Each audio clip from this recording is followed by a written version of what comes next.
Antes do mundo acabar, a voz de Deus era clara. Ela trovejava do púlpito, sussurrava nas orações e prometia uma ordem justa para o universo. Cada rei em seu trono, cada camponês em seu campo, cada estrela em seu curso, tudo era um verso em um grande poema divino.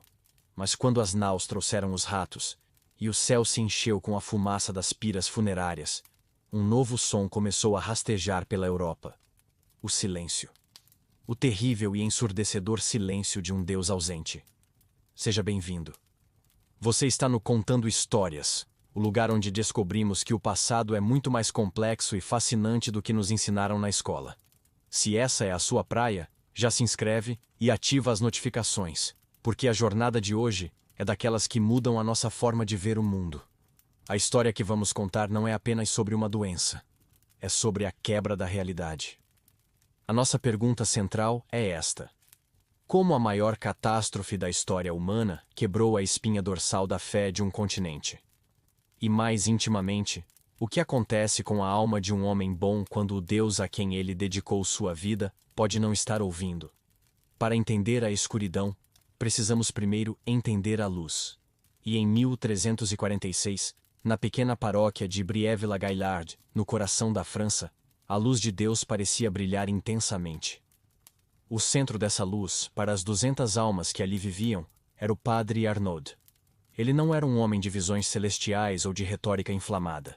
Era um homem de 40 anos, com um corpo robusto, moldado tanto pela oração quanto pelo trabalho braçal, e um rosto que, apesar de vincado pelo sol e pelo tempo, carregava uma serenidade que parecia inabalável. Sua igreja não era uma catedral gótica que arranhava os céus, mas um edifício atarracado de pedra cinzenta, erguido pelas mãos dos avós de seus paroquianos.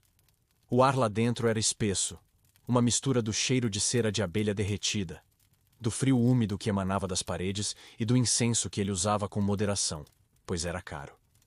A luz não entrava em torrentes, mas se infiltrava, em fachos coloridos, através de 2 pequenos vitrais que retratavam a Virgem e São Roque, o protetor contra a peste, uma ironia que ninguém ali ainda podia compreender. Naquela manhã de domingo, a voz de Arnaud enchia o espaço, alternando entre o latim solene da liturgia, uma linguagem de mistério e poder que conectava sua pequena igreja a Roma e ao próprio tempo dos apóstolos, e o dialeto occitano de seu povo, a língua do pão, do parto e da perda. Ele falava do Evangelho, mas o que ele realmente pregava era a ordem, a grande corrente do ser. Imaginem, ele dizia, o universo como uma escada perfeita, esculpida pelo próprio Deus. No degrau mais alto está ele em sua glória. Abaixo, os arcanjos e os anjos. Depois, o Papa, vigário de Cristo na terra, seguido pelo rei, escolhido por direito divino. Em seguida, os duques e barões, depois, os cavaleiros. E aqui estamos nós. Ele gesticulava, abrangendo sua congregação. Eu, seu padre, para guiar suas almas. Vocês, para cultivar a terra, para forjar o ferro, para criar seus filhos na fé. Abaixo de nós, os animais, as plantas e até a pedra sob nossos pés. Cada um tem seu lugar, seu propósito. Cumprir seu dever não é apenas trabalho, é uma forma de oração. Questionar seu lugar não é apenas insatisfação, é uma blasfêmia. E as pessoas acreditavam. Acreditavam com a mesma certeza com que acreditavam que o sol nasceria no dia seguinte. O nobre local, Sir Gerard, cochilava em seu banco privado, sua presença ali sendo menos um ato de fé e mais uma afirmação de seu lugar no topo da escada da aldeia. Os camponeses, como o velho Mathieu, cujas costas estavam permanentemente curvadas pelo trabalho no campo, ouviam com uma aceitação resignada. A promessa de que sua labuta terrena lhes garantiria uma recompensa celestial era o único consolo em uma vida de dor e esforço. As mulheres, como Isabelle, a esposa do ferreiro, rezavam com um fervor desesperado, pedindo a intercessão dos santos para proteger seus filhos da tosse, da febre, dos 1000 perigos de um mundo sem remédios. A fé não era uma escolha, era o próprio ar que respiravam, a lógica que explicava um universo que de outra forma seria aterrorizante e aleatório. Depois da missa, a fé de Arnaud se tornava prática. Ele não se retirava para um claustro. Ele mergulhava na vida de seu rebanho. Vemo-lo do lado de fora da igreja, o sol do meio-dia agora forte, enquanto um jovem casal, Etienne e Jeanne, o aborda. O rosto de Jeanne está marcado pela falta de sono. O filho deles, de apenas 1 ano, queima em febre há 2 dias. Arnaud escuta pacientemente. Seu olhar é de compaixão genuína. Mas seu diagnóstico não é médico, é teológico. Ele pergunta sobre as orações, se eles fizeram a peregrinação prometida à capela de São Miguel, se havia alguma discórdia, algum pecado não confessado em sua casa. A doença é a sombra do pecado, ele explica gentilmente. Seja o seu ou o de Adão. Fortaleçam sua fé, e a sombra recuará. Ele os instrui a fazer uma vigília, a doar uma vela do tamanho do menino para a igreja e a rezar 3 rosários completos. Então, ele pousa sua mão grande e calejada, a mão de um homem que ajudou a consertar o moinho da aldeia na semana anterior, na testa da criança febril. Ele recita uma bênção em latim, suas palavras soando como um encantamento sagrado. O casal agradece, seus olhos cheios de uma esperança renovada. Para eles, Arnaud não apenas ofereceu conselhos, ele interveio no cosmos em seu favor. Este era o ritmo da vida, ditado não por horas, mas por sinos. O sino do Ângelus que tocava às 6 da manhã, ao meio-dia e às 6 da tarde, fazendo com que todos parassem, onde quer que estivessem, no meio do campo ou da cozinha, para recitar a saudação à Virgem. O calendário era um desfile de dias de santos, cada um com seus próprios rituais, proibições e celebrações, ligando a colheita do trigo à festa de São João, o abate do porco ao dia de São Martinho. A vida de uma pessoa, do batismo administrado por Arnaud, passando pelo casamento que ele abençoava, até a extrema unção que ele concedia, era uma jornada mapeada e santificada pela Igreja. Naquela mesma semana, a semente da ironia foi plantada. Um mercador de lã chamado Basile parou na taverna da aldeia para pernoitar. Vindo do sul, da agitada cidade de Montpellier, ele trazia consigo não apenas tecidos, mas também histórias. Com uma caneca de cerveja na mão, ele falou sobre os rumores que corriam nos portos. Histórias de Gênova, de navios comerciais que chegavam da Crimeia, do distante porto de Cafa. Histórias sobre um cerco dos tártaros e uma doença tão virulenta que eles catapultavam seus próprios mortos para dentro das muralhas da cidade. Eles dizem que o sangue se corrompe, Basile disse, sua voz baixa e teatral, para o fascínio dos aldeões reunidos. Que bubões negros do tamanho de maçãs crescem nas virilhas e axilas, e que a morte chega em 3 dias. Uma praga enviada por Deus para punir os sarracenos e os pagãos do Oriente.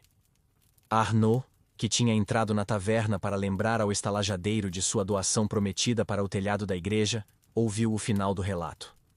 Ele fez o sinal da cruz. Oremos por suas almas, disse ele, sua voz cortando o murmúrio assustado. Mas não temam. Tais flagelos são a espada de Deus contra os infiéis. Nossa terra é protegida por nossa fé, por nossos mártires e pela Virgem Santíssima. Enquanto formos piedosos, estaremos seguros. Suas palavras eram um bálsamo. A ansiedade na sala se dissipou, substituída por uma piedade complacente. O horror era uma história distante, um conto de advertência para os outros. Naquela noite, antes de dormir, Arnaud ficou à janela de seu pequeno quarto anexo à igreja. A lua quase cheia banhava os campos silenciosos em uma luz prateada. Ele podia ver o contorno escuro das casas, o brilho fraco de uma lareira moribunda. O mundo estava quieto, ordenado. Cada alma em sua paróquia estava em sua cama, e ele era o pastor que vigiava o rebanho. Ele sentia o peso suave de seu rosário em seu cinto. Cada conta uma promessa. Cada oração, um tijolo no muro, que protegia sua comunidade do caos do mundo.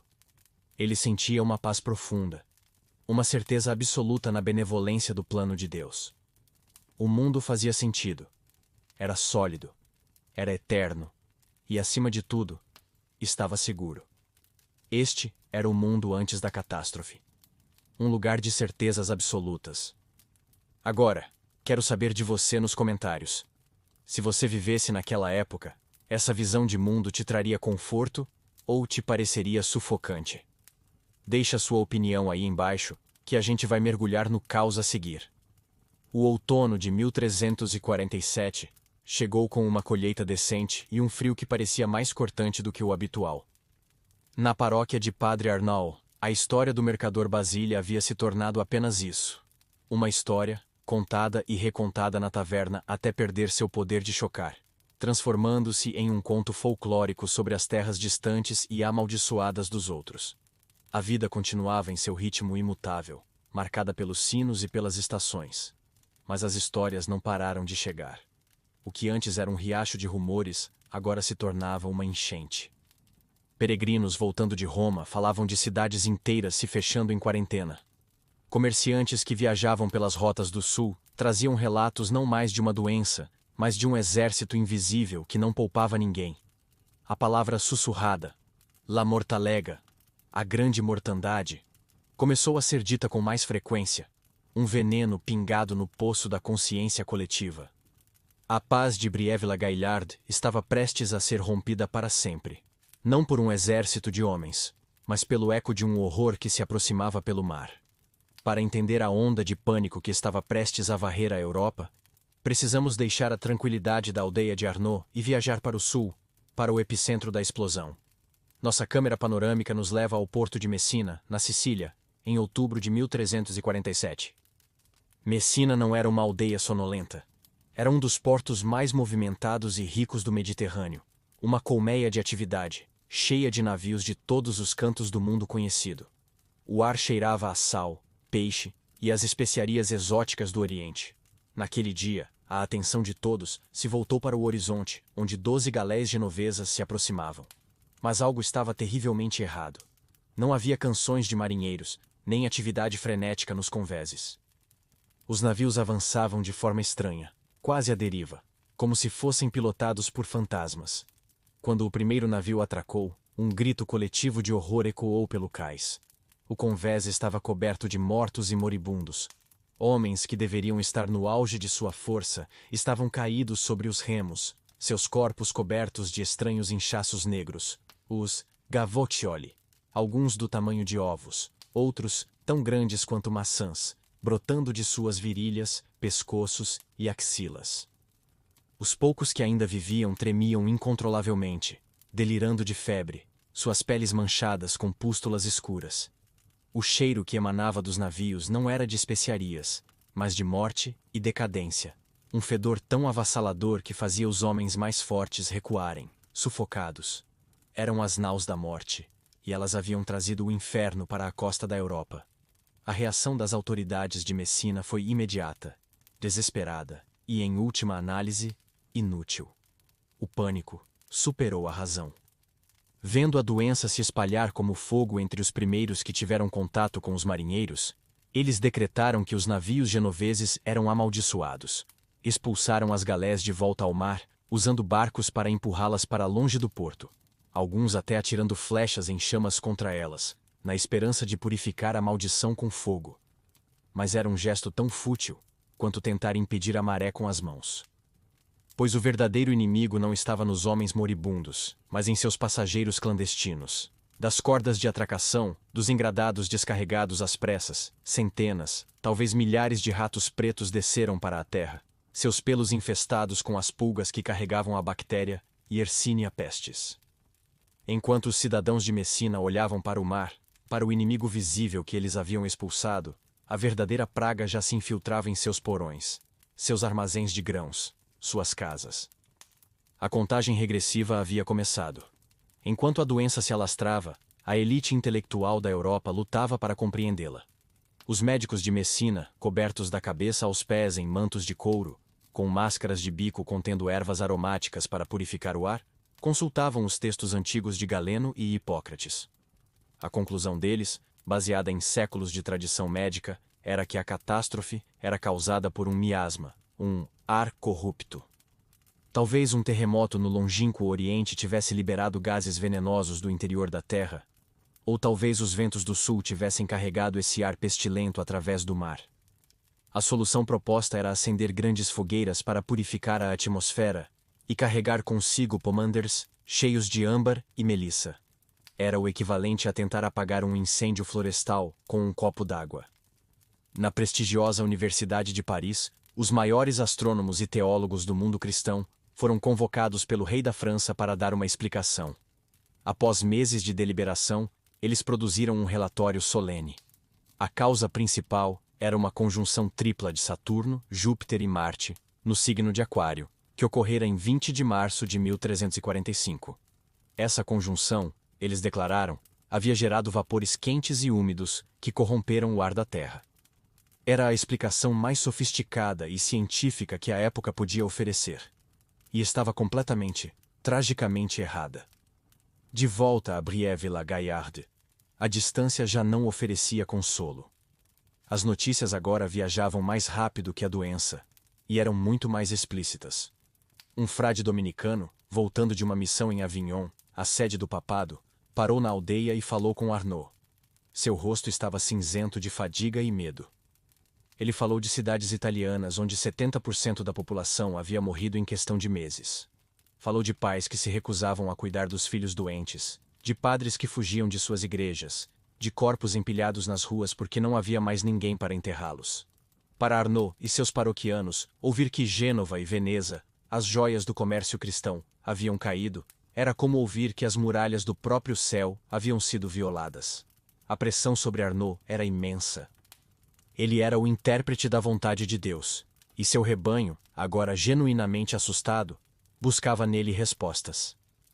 Em seu próximo sermão, sua voz ainda era firme, mas a mensagem havia mudado sutilmente. Ele não falava mais da praga como um castigo para pagãos distantes. Ele a descrevia como o flagelo de Deus, um chicote divino para punir o orgulho e a ganância da cristandade. Deus está nos chamando ao arrependimento, ele trovejou do púlpito. Ele vê a usura dos banqueiros de Florença, a vaidade das damas de Veneza, o pecado que corre solto nas cidades grandes e corruptas. Ele está purificando sua casa com fogo. Era uma teologia do medo, projetada para inspirar piedade e penitência. Mas em seu íntimo, enquanto olhava para os rostos assustados de seu povo, uma dúvida começou a corroê-lo: a escala da punição. Matar centenas de milhares de pessoas por causa da ganância de alguns? Parecia mais a fúria cega de um deus pagão do que a justiça de um pai amoroso. O medo é um contágio próprio. A desconfiança começou a envenenar a comunidade. Quando um grupo de ciganos passou pela região, foram recebidos com pedras e xingamentos, acusados de serem portadores de doenças. O ferreiro se recusou a ferrar o cavalo de um mercador desconhecido. As pessoas começaram a sussurrar sobre poções e amuletos, recorrendo a superstições pagãs que a igreja havia tentado suprimir por séculos. A fé que Arnaud havia construído sobre a ordem e a confiança estava sendo erodida pela ansiedade e pela suspeita. O golpe mais sutil em sua certeza veio de onde ele menos esperava. Durante a aula de catecismo, uma menina de 7 anos, Marie, levantou a mão. Ela era a filha do casal cujo bebê Arnaud havia abençoado no ano anterior. Sua pergunta foi simples, direta e desarmadora. Padre Arnaud, ela disse, com a clareza inocente de uma criança. O Senhor disse que a doença é para os pecadores. Meu irmãozinho Jean nunca pecou. Se a doença vier aqui, Deus vai protegê-lo, não vai? Arnaud sentiu um frio no estômago. Ele deu a resposta padrão, a resposta que havia aprendido no seminário, sobre o batismo que lava o pecado original e a proteção especial que Deus concede aos inocentes. Mas ao dizê-lo, as palavras soaram ocas em seus próprios ouvidos. Ele olhou para os olhos da menina, que buscavam uma certeza absoluta, uma promessa. E pela primeira vez em sua vida, ele sentiu o peso terrível de não ter certeza se aquela promessa era verdadeira. O inverno de 1348 chegou, envolvendo a terra em gelo e silêncio. A neve abafava os sons e forçava as pessoas para dentro de suas casas. Havia uma esperança frágil de que o frio pudesse deter a praga. Essa esperança foi esmagada no final de janeiro. Um cavaleiro, um mensageiro do bispado, chegou à aldeia, seu cavalo espumando e exausto. Ele não parou na taverna. Ele foi direto para a igreja, para entregar a notícia oficial a Arnaud. A peste estava em Marsella. Havia atravessado os Alpes, e agora estava firmemente em solo francês, subindo o Vale do Ródano. Naquela noite, Arnaud ficou do lado de fora da igreja, ignorando o frio cortante. O vento uivava, soando como um lamento. Ele olhou para o sul, na direção de Marsella, embora não pudesse ver nada além da escuridão e da neve que caía. O eco distante de Cafa havia se tornado um trovão retumbante. A tempestade não estava mais no horizonte. Ela havia chegado à sua costa. E ele, seu povo, e todo o seu mundo estavam diretamente em seu caminho. A primavera de 1348 não trouxe o alívio que o degelo costumava prometer. Cada estrada que se livrava da lama, cada rio que voltava a ser navegável, não era mais uma via para o comércio e a vida, mas uma artéria potencial para a morte. A peste estava na França, e o medo, antes uma brasa de ansiedade, agora era uma fogueira crepitante. Para o padre Arnaud, a passividade não era uma opção. Se o inimigo era uma manifestação da ira de Deus, a batalha teria que ser travada no campo espiritual. Ele se tornou um general para uma guerra santa, e sua pequena paróquia era o seu exército. A única munição que possuíam era a fé, e ele a usaria até as últimas consequências. A mudança foi sentida primeiro em seu sermão. A voz calma e paternal que explicava a ordem divina do universo desapareceu, substituída pela urgência febril de um profeta do fim dos tempos. Naquele domingo, ele subiu ao púlpito não com uma parábola sobre o perdão, mas com o livro do Apocalipse em suas mãos trêmulas. Ouçam! Sua voz ecoou na pequena igreja, mais alta e mais áspera do que o normal. Não reconhecem os sinais? O cordeiro abriu os selos. Eu vi um cavalo pálido, e o nome daquele que o montava era Morte, e o inferno o seguia. Esta não é uma doença comum. Esta é a taça da cólera de Deus sendo derramada sobre uma terra encharcada de pecado. Ele não falava mais em punir os italianos ou os pagãos. Agora, o pecado estava ali, entre eles. Em cada colheita guardada com ganância, em cada palavra de inveja sussurrada sobre um vizinho, em cada oração feita com lábios mentirosos. Ele pintou um quadro aterrorizante do juízo final, não como um evento distante e teológico, mas como uma realidade iminente, batendo à porta de cada casa. O efeito foi elétrico. O medo complacente se transformou em pânico existencial. As pessoas não choravam mais baixinho. Elas soluçavam abertamente. O objetivo de Arnaud era claro: usar o terror do inferno para forçar seu rebanho a uma purificação tão intensa que Deus, em sua misericórdia, seria obrigado a notá-los e poupá-los. A estratégia de Arnaud foi confirmada e amplificada pela mais alta autoridade do mundo cristão. Um mensageiro do bispado trouxe um pergaminho selado, uma bula papal vinda diretamente de Avignon. Arnaud reuniu seu povo na praça da igreja e leu as palavras do Papa Clemente VI. O Santo Padre conclamava toda a cristandade a se unir em uma campanha de oração. Missas especiais deveriam ser realizadas diariamente. Jejuns rigorosos deveriam ser observados. E, o mais importante, o Papa conclamava o povo a sair às ruas em grandes procissões de penitência.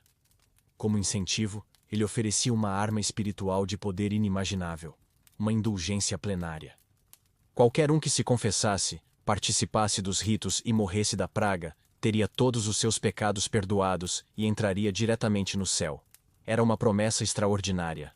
Em um mundo onde a maioria das pessoas esperava passar séculos queimando no purgatório, era a oferta de uma passagem direta para o paraíso no exato momento em que o inferno parecia estar engolindo a terra. Com a bênção papal, Arnaud organizou o evento, que ele acreditava seria a salvação de sua aldeia. A grande procissão de súplica. Por 3 dias, a paróquia se preparou. As filas para o confessionário de Arnaud se estendiam até o lado de fora da igreja. Ele mal dormia, ouvindo pecados que iam do trivial ao terrível, absolvendo e impondo penitências. Ao amanhecer do 4º dia, a aldeia se reuniu. A visão era a de um exército de almas desesperadas. O senhor local, Sir Gerard, estava lá com sua família, seus sapatos de couro fino substituídos por pés descalços, sua expressão arrogante trocada por uma de medo sombrio. Camponeses, artesãos, viúvas e órfãos, todos estavam presentes. A procissão começou. À frente, carregado por 4 homens fortes, ia o pesado crucifixo de carvalho do altar-mor. Atrás, Arnaud, também descalço, sua voz já rouca liderando o canto da ladainha. Sancta Maria, ora pro nobis, Sancte Michael, ora pro nobis. A resposta vinha de 200 gargantas, uma onda de som miserável e suplicante. O ar estava pesado com o cheiro de incenso, suor e terra molhada. Muitos choravam abertamente. Um grupo de homens, com os torsos nus apesar do frio, se açoitava ritmicamente com pequenos chicotes de couro, os estalos secos pontuando o canto monótono. Eles marcharam lentamente, um organismo de dor e esperança, circulando os limites da aldeia como se estivessem traçando uma fronteira sagrada que a morte não ousaria cruzar. Para Arnaud, cada passo doloroso sobre as pedras afiadas, cada gota de suor e sangue, era uma oração mais poderosa do que qualquer palavra. Era a penitência tornada física, um sacrifício coletivo para aplacar um Deus irado. Mas aqui reside uma das mais profundas e reveladoras ironias daquela era. Enquanto centenas de milhares de fiéis por toda a Europa seguiam as ordens do Papa e se aglomeravam em procissões, ironicamente, criando as condições perfeitas para a propagação da doença, o próprio Clemente VI, o homem que os havia convocado, travava uma guerra muito diferente. No luxuoso palácio dos papas em Avignon, ele não confiava apenas em orações. Seguindo o conselho de seu brilhante médico, Guy de Chauliac, que corretamente supôs que a doença poderia estar relacionada ao ar, o Papa se isolou. Ele passou o auge da praga trancado em seus aposentos, posicionado entre duas enormes fogueiras que ardiam dia e noite, mesmo durante o calor sufocante do verão. A crença era que o fogo intenso purificaria o miasma, o ar pestilento. O vigário de Cristo na terra, o pastor do rebanho, estava se protegendo com a melhor ciência que a época podia oferecer, enquanto seu rebanho se expunha ao contágio em nome da fé que ele lhes ordenara a praticar. O mito de uma resposta unificada e puramente espiritual se quebra nessa imagem. O povo com suas preces, o Papa com suas fogueiras. De volta a Brive-la-Gaillarde, a procissão terminou. Exaustos, mas com os corações cheios de uma esperança frágil, os aldeões voltaram para suas casas. E então, um silêncio caiu.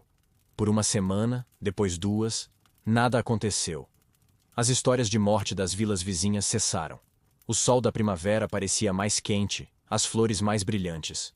Um sussurro começou a se espalhar, transformando-se em uma convicção alegre. Funcionou. Deus nos ouviu. A procissão nos salvou.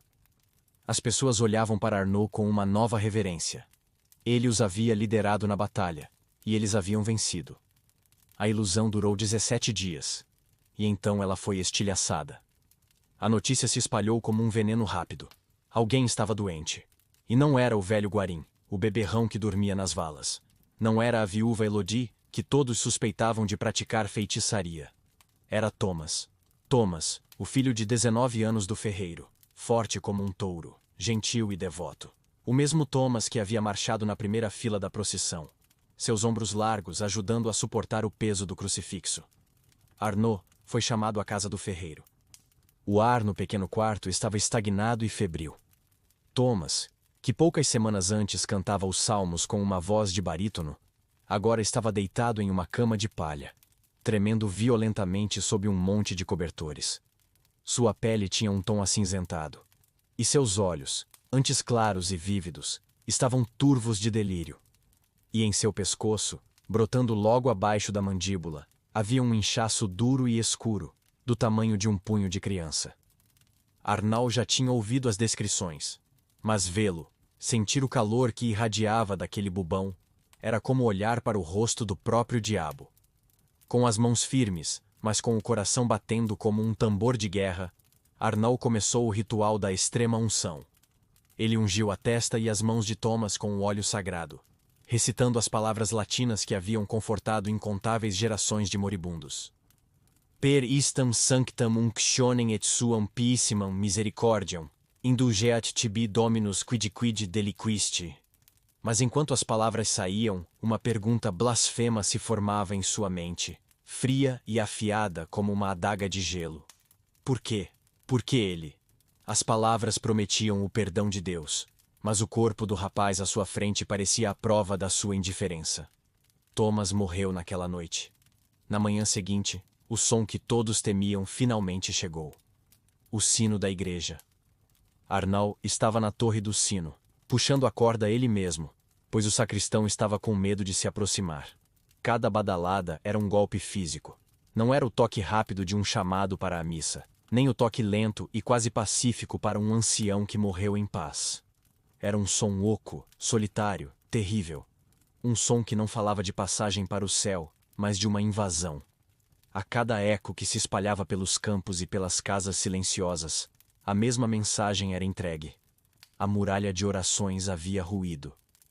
A aposta na fé havia sido perdida. O flagelo de Deus não havia sido aplacado. Ele apenas havia esperado o momento certo para atacar. E esta era apenas a primeira morte. O sino parou de marcar as horas. Agora, ele marcava apenas as mortes. E ele tocava sem cessar. Com a morte de Thomas, a primeira muralha da fé, a crença de que a piedade era um escudo, havia se rompido. Agora, com o som constante do sino, a segunda muralha, a da comunidade, desmoronava em pó. O medo era um solvente mais forte que o amor. Brive-la-Gaillarde deixou de ser uma aldeia e se tornou um arquipélago de casas aterrorizadas. As portas, antes abertas, agora estavam trancadas com trancas e barricadas. O vizinho, antes uma fonte de ajuda, agora era uma fonte de contágio.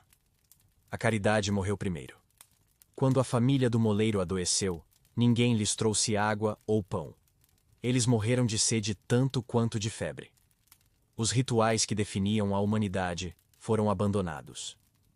Os corpos eram arrastados para fora das casas ao amanhecer e deixados para o carroceiro, um homem que só fazia o trabalho por estar permanentemente bêbado. Não havia mais vigílias, nem funerais. Apenas o som do sino e o cheiro adocicado da morte, que o vento da primavera não conseguia mais disfarçar. No centro deste inferno em colapso, movia-se o padre Arnaud. Ele era a única constante, o único que ainda ia de porta em porta, não por fé, mas por uma rotina que havia se tornado sua única razão de ser.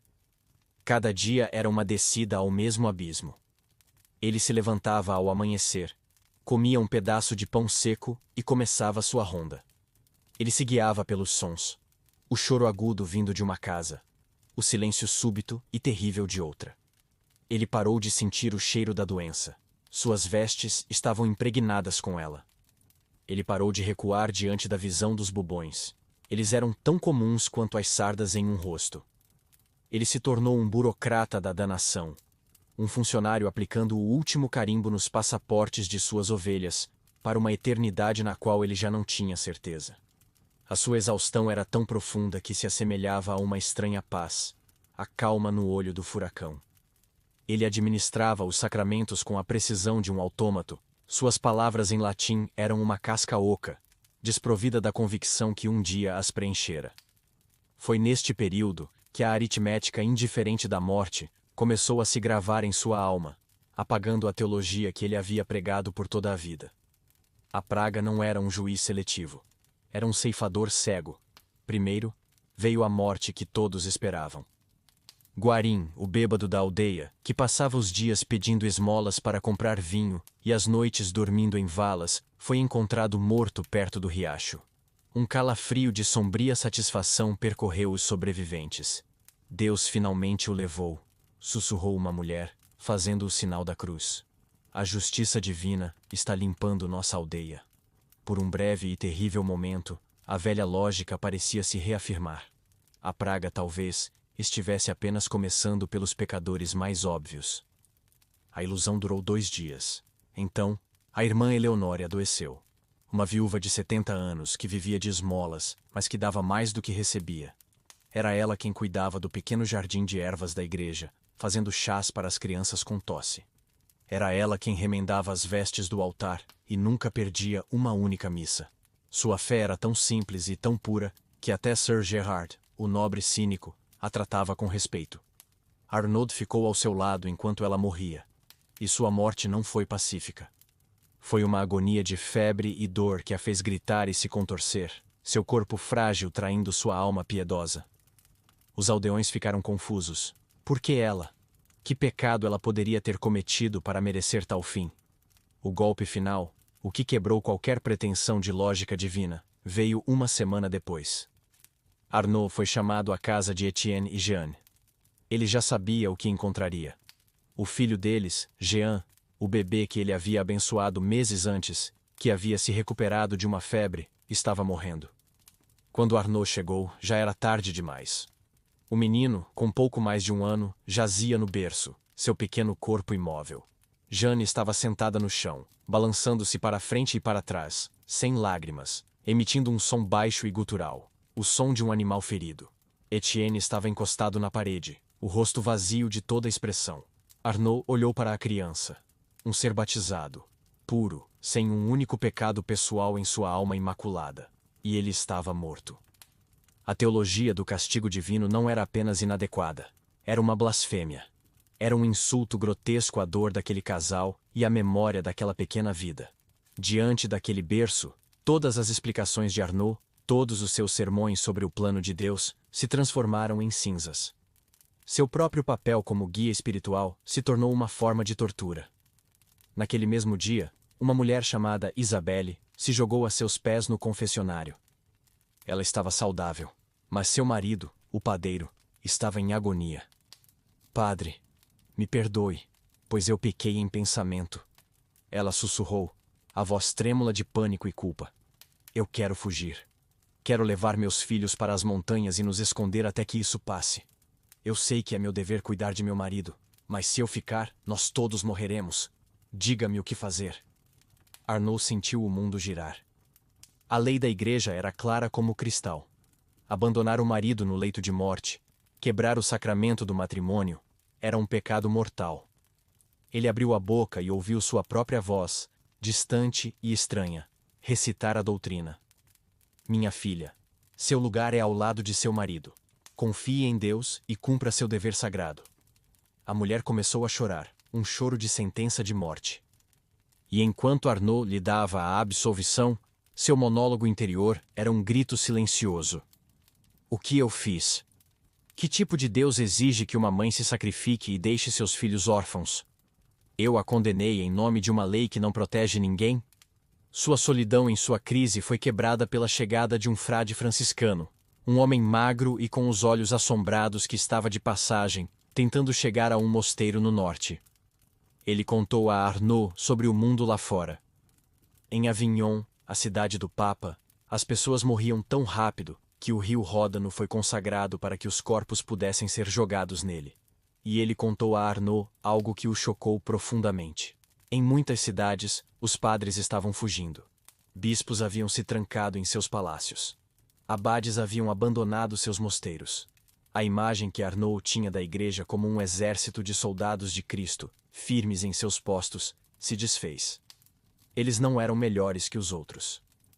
Eram apenas homens, aterrorizados e correndo para salvar suas próprias vidas. A instituição a qual ele havia dedicado sua vida também estava quebrando. Naquela noite, a exaustão o levou a fazer algo que ele não fazia há semanas: sentar-se em sua pequena escrivaninha e tentar atualizar o livro de registros da paróquia. A luz da vela tremeluzia sobre o pergaminho. Ele mergulhou a pena no tinteiro e começou a escrever na coluna de óbitos.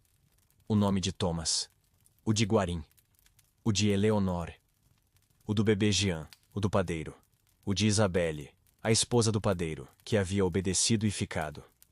Nome após nome, sua caligrafia, normalmente tão precisa, tornava-se um borrão apressado. Ele virou a página e outra. A seção de óbitos, que mal tinha uma dúzia de nomes para todo o ano anterior, agora continha mais de 100 em menos de um mês. Ele parou e olhou para a página de nascimentos do ano anterior. Ele via os nomes que havia escrito com alegria, as pequenas celebrações da vida. Agora, ele estava transcrevendo esses mesmos nomes para a coluna da morte. O livro não era mais um registro da vida de sua comunidade. Era o livro de contabilidade de um matadouro. Ele não aguentou mais. Deixando o livro aberto, ele caminhou até a igreja. Estava vazia, silenciosa e fria. A luz da lua atravessava os vitrais, projetando formas pálidas e fantasmagóricas no chão de pedra.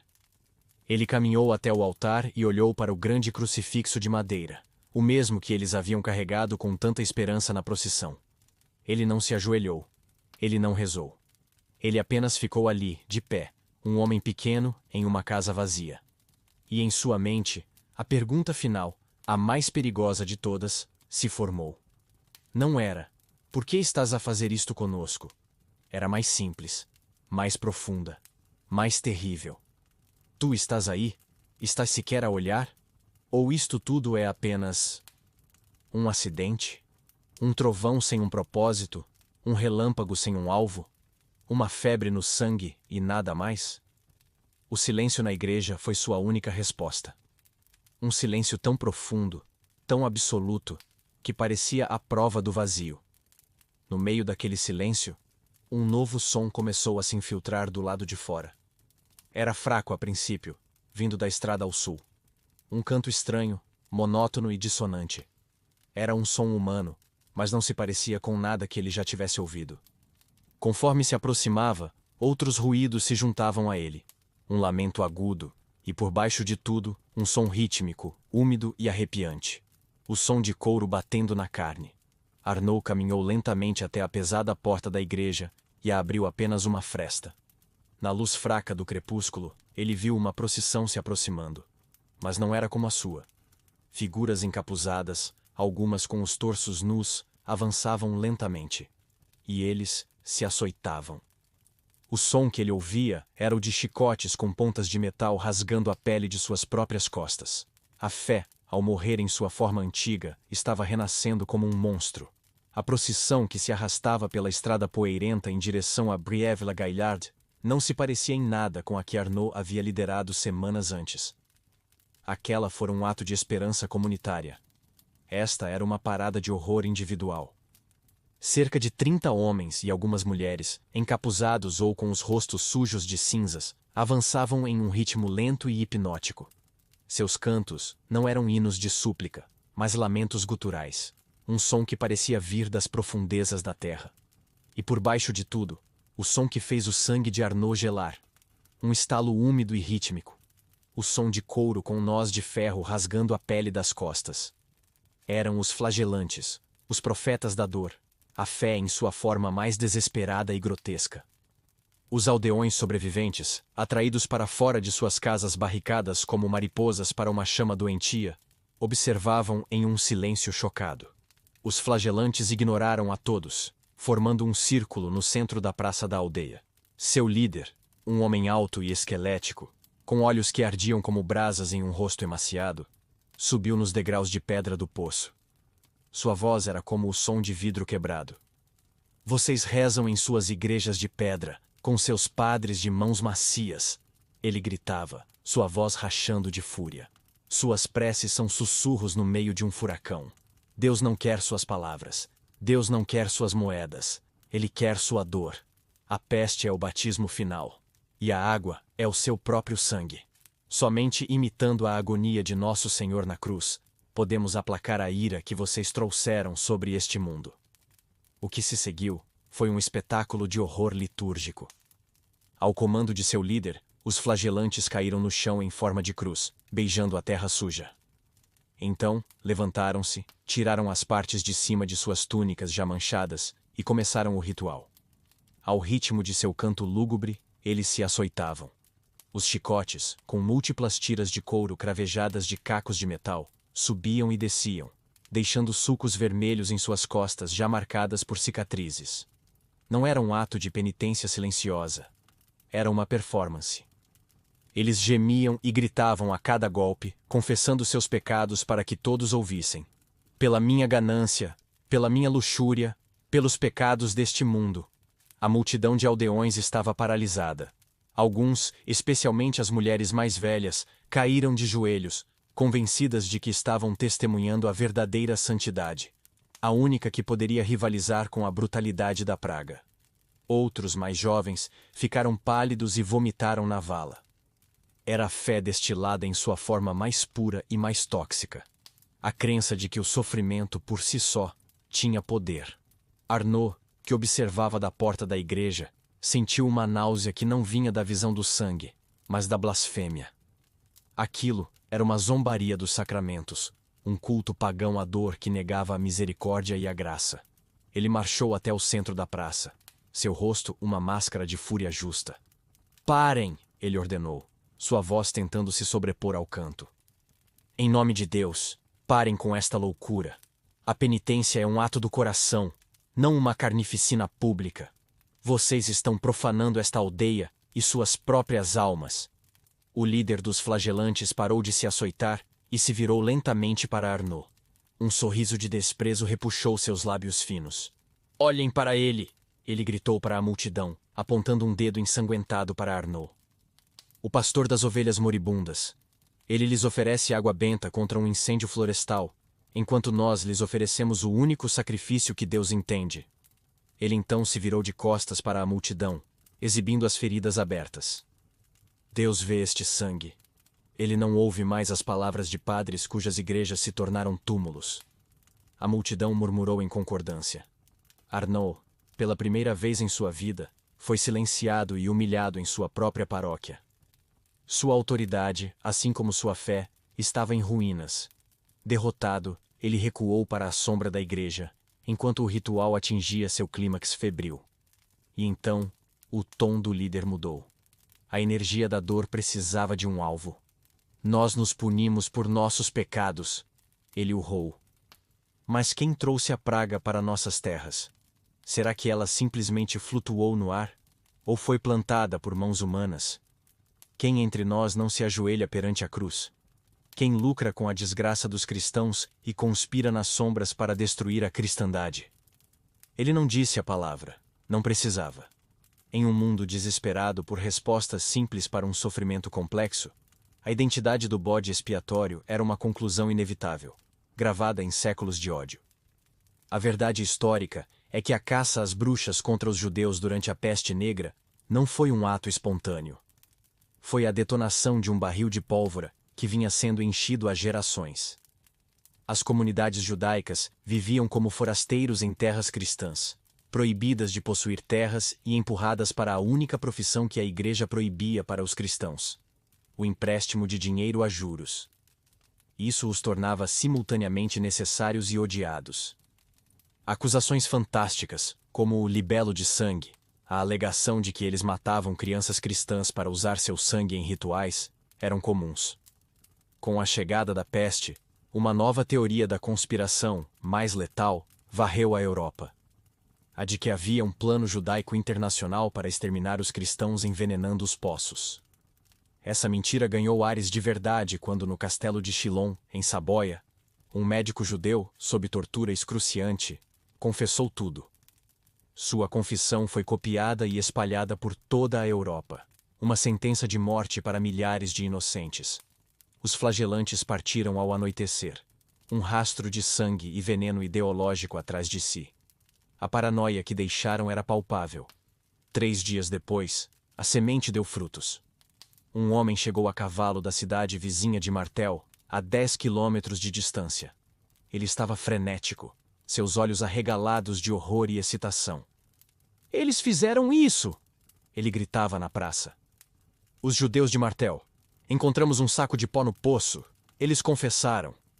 Uma multidão enfurecida, ele contou, havia arrastado a pequena comunidade judaica de suas casas e os estava purificando. Enquanto o horror desta notícia se instalava, a porta da igreja de Arnaud se abriu com violência. Uma jovem, com as roupas rasgadas e o rosto arranhado, tropeçou para dentro e caiu a seus pés. Era Rachel, a filha de um comerciante judeu de Martel, um homem com quem Arnaud havia negociado lã 1 ou 2 vezes. Ela tremia incontrolavelmente. Eles queimaram a sinagoga. Ela sussurrou, a voz sufocada por soluços. Com o rabino e as crianças dentro. Eles arrastaram meu pai para a praça, acusando-o de envenenamento. Eu corri. Por favor, padre, por favor. Santuário. Arnaud olhou para a jovem aterrorizada, e naquele momento, a crise teológica que o atormentava se tornou irrelevante. Havia apenas uma vida inocente e uma horda de bárbaros. Ele a ajudou a se levantar e a escondeu na sacristia. Minutos depois, ele ouviu o som. O rugido de uma multidão. Eles chegaram como uma manada de lobos, uma mistura de rostos estranhos de Martel, e para o horror de Arnaud, vários de seus próprios paroquianos, seus olhos brilhando com a mesma loucura que ele vira nos flagelantes. Eles carregavam tochas, forcados e machados. O líder era um fazendeiro de martel, um homem corpulento com um crucifixo de madeira pendurado sobre uma armadura de couro. Padre, ele gritou, sua voz cheia de autoridade autoconcedida. Sabemos que ela está aí. Entregue-nos à envenenadora. É a vontade de Deus. Arnaud se postou na entrada arqueada da igreja, bloqueando a passagem com seu corpo. Ele se sentia estranhamente calmo. O medo de Deus o havia abandonado, e com ele, o medo dos homens. Sua fé em um plano divino estava morta, mas algo mais antigo e fundamental tomou seu lugar. Esta é a casa de Deus, ele disse. Sua voz não era a de um suplicante, mas a de um juiz. Ela ressoou com uma autoridade que ele não sentia há meses. É um lugar de santuário. A lei de Deus e a lei do rei proíbem o derramamento de sangue neste solo sagrado. A lei de Deus é a que nós estamos a fazer, gritou alguém da multidão. Não, trovejou Arnaud. A lei de Deus é proteger os inocentes da fúria dos tolos. Voltem para suas casas. Esta porta não será cruzada. Ele não argumentou, não debateu. Ele simplesmente se tornou uma muralha. A multidão hesitou. O hábito de séculos de reverência pela casa de Deus lutou contra sua sede de sangue. O fazendeiro deu um passo à frente, mas parou, incerto. A convicção na voz de Arnaud, a certeza de um homem que não tinha mais nada a perder, os desequilibrou. Murmurando e praguejando, eles recuaram, a energia da turba se dissipando diante da rocha daquela resistência solitária. Lentamente, eles se dispersaram, deixando a praça silenciosa, exceto pelo crepitar de suas tochas recuando na escuridão. Arnaud ficou na porta por um longo tempo, até que a última luz desaparecesse. Então, ele se virou, entrou na igreja escura e trancou a pesada porta de carvalho. O som da tranca se encaixando ecoou no vasto espaço vazio. Ele havia vencido. Ele havia salvado uma vida. Mas estava sozinho na escuridão. Um pastor sem rebanho, em uma igreja que era agora uma fortaleza. Em um mundo que havia enlouquecido. A vitória de Arnaud na porta da igreja não soou como um triunfo. O som da pesada tranca de carvalho se encaixando no lugar foi o som do isolamento, o clique final que o separou do mundo que ele um dia chamou de seu. Lá fora, na escuridão, estava sua paróquia, agora uma entidade estranha e hostil. Aqui dentro, com ele, estava Rachel, uma estranha a quem ele havia salvado por um instinto que ele mal compreendia.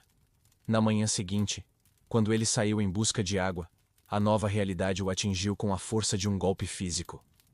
As poucas pessoas que se aventuravam a sair de casa paravam e o encaravam. Não havia gratidão em seus olhos, nem respeito. Havia medo, ressentimento e, o pior de tudo, acusação. Uma mulher idosa para quem ele havia dado a comunhão por 20 anos, cuspiu no chão de terra batida enquanto ele passava. Ele não era mais o pastor deles. Ele era o homem que havia ficado do lado de um demônio contra eles, o padre que havia escolhido uma estranha em vez de seu próprio rebanho. Ele era um pária.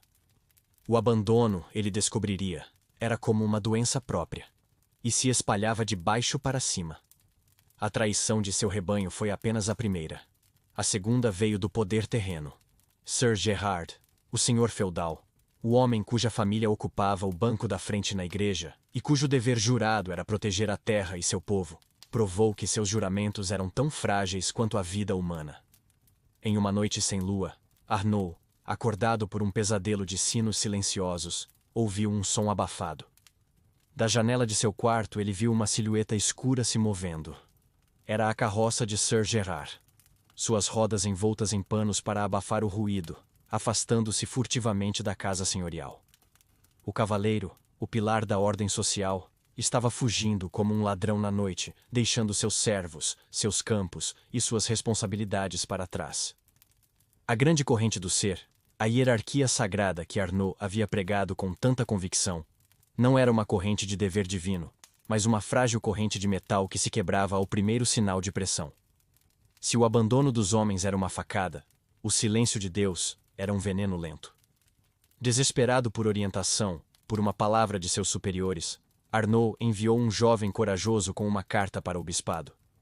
Era um apelo, um relatório da carnificina, uma súplica por ajuda, ou, pelo menos, por uma palavra que dissesse que ele não estava sozinho. O jovem voltou 2 semanas depois, se é que se pode dizer que era o mesmo jovem. Ele estava magro, seus olhos vazios.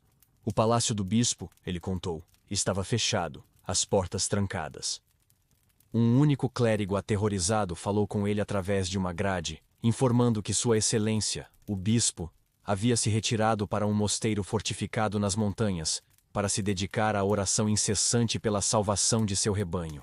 A hipocrisia era tão vasta, tão descarada, que Arnaud não sentiu raiva, apenas um vazio gelado.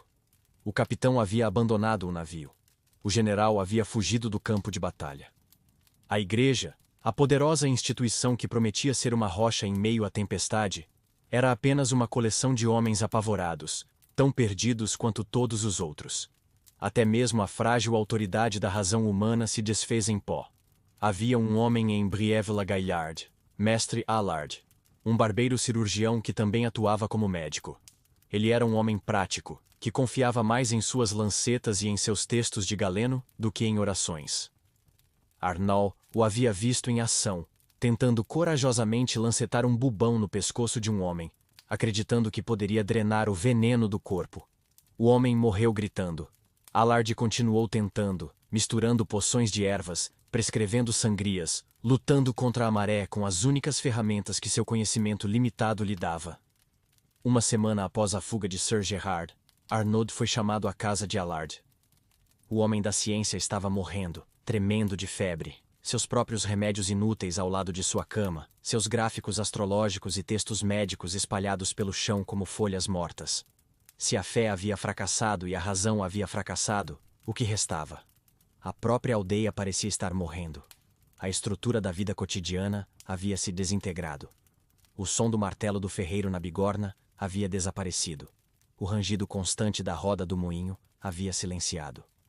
Os campos, que deveriam estar verdes e promissores com a safra do início do verão, estavam cobertos de ervas daninhas, a colheita apodrecendo nos caules. O gado, sem ninguém para ordenhá-lo ou levá-lo para pastar, vagava pelas ruas vazias como fantasmas, seus mugidos soando estranhamente altos no silêncio. A morte não vinha mais apenas da doença. Ela agora se aproximava na forma de fome. Para os poucos que a peste havia poupado, a negligência prometia terminar o serviço.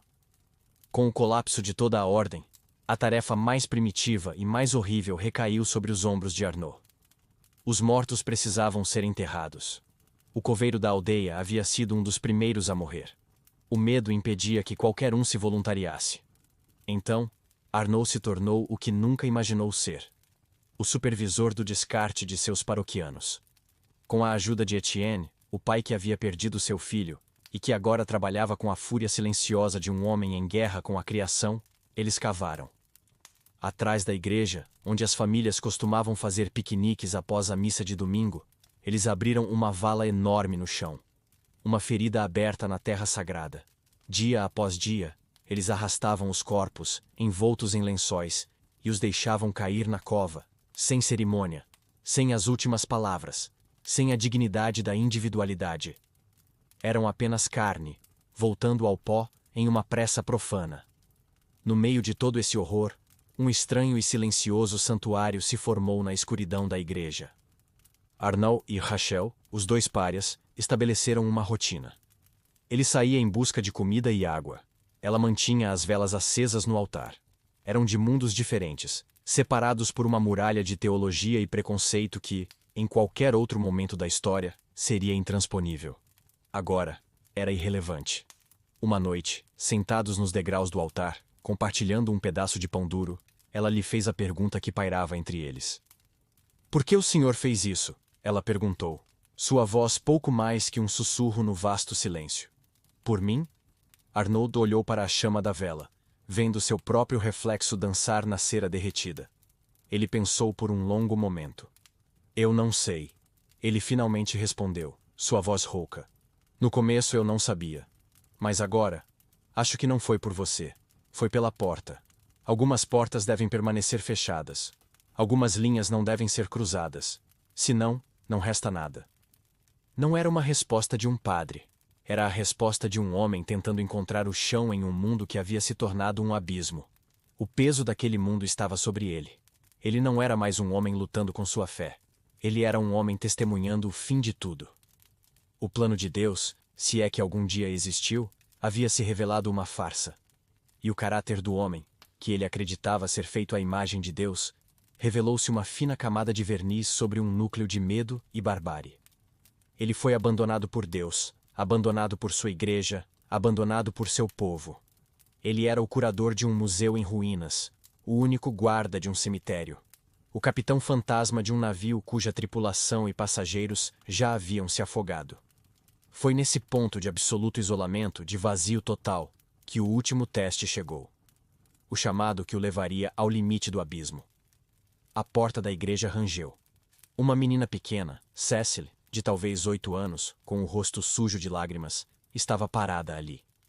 Era a filha de uma das mulheres mais gentis da aldeia. "Padre!" ela soluçou, correndo para ele e se agarrando à sua batina. "É a mamãe! Ela está doente! Ela está queimando! O senhor precisa vir! O senhor fala com Deus, não fala! Diga a ele para parar! Por favor, padre, faça ela sarar!"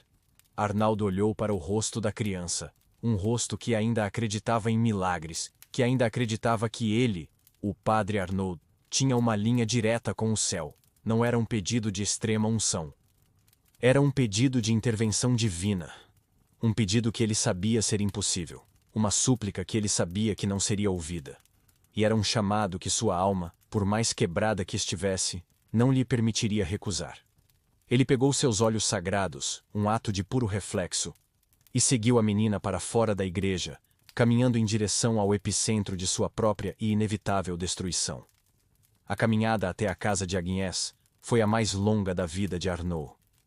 Cada passo nas ruas silenciosas de sua aldeia morta era uma acusação. O sol poente, um disco vermelho sangue no horizonte, esticava as sombras, fazendo com que as casas vazias e barricadas parecessem monstros agachados, observando-o. Ele carregava a pequena caixa de madeira com os óleos sagrados e o viático, mas eles não pareciam mais objetos de poder divino. Pareciam os adereços de um mágico charlatão a caminho de seu truque final e mais desastroso. O peso real, no entanto, não estava em suas mãos. Estava na pequena mão de Cecily, que segurava a sua com uma força desesperada. De vez em quando, ela olhava para ele, seus olhos grandes e cheios de lágrimas, mas também de uma fé tão pura e tão inabalável, que queimava Arnaud como um ferro em brasa. Ela não o via como um homem quebrado, um pastor de um rebanho dizimado.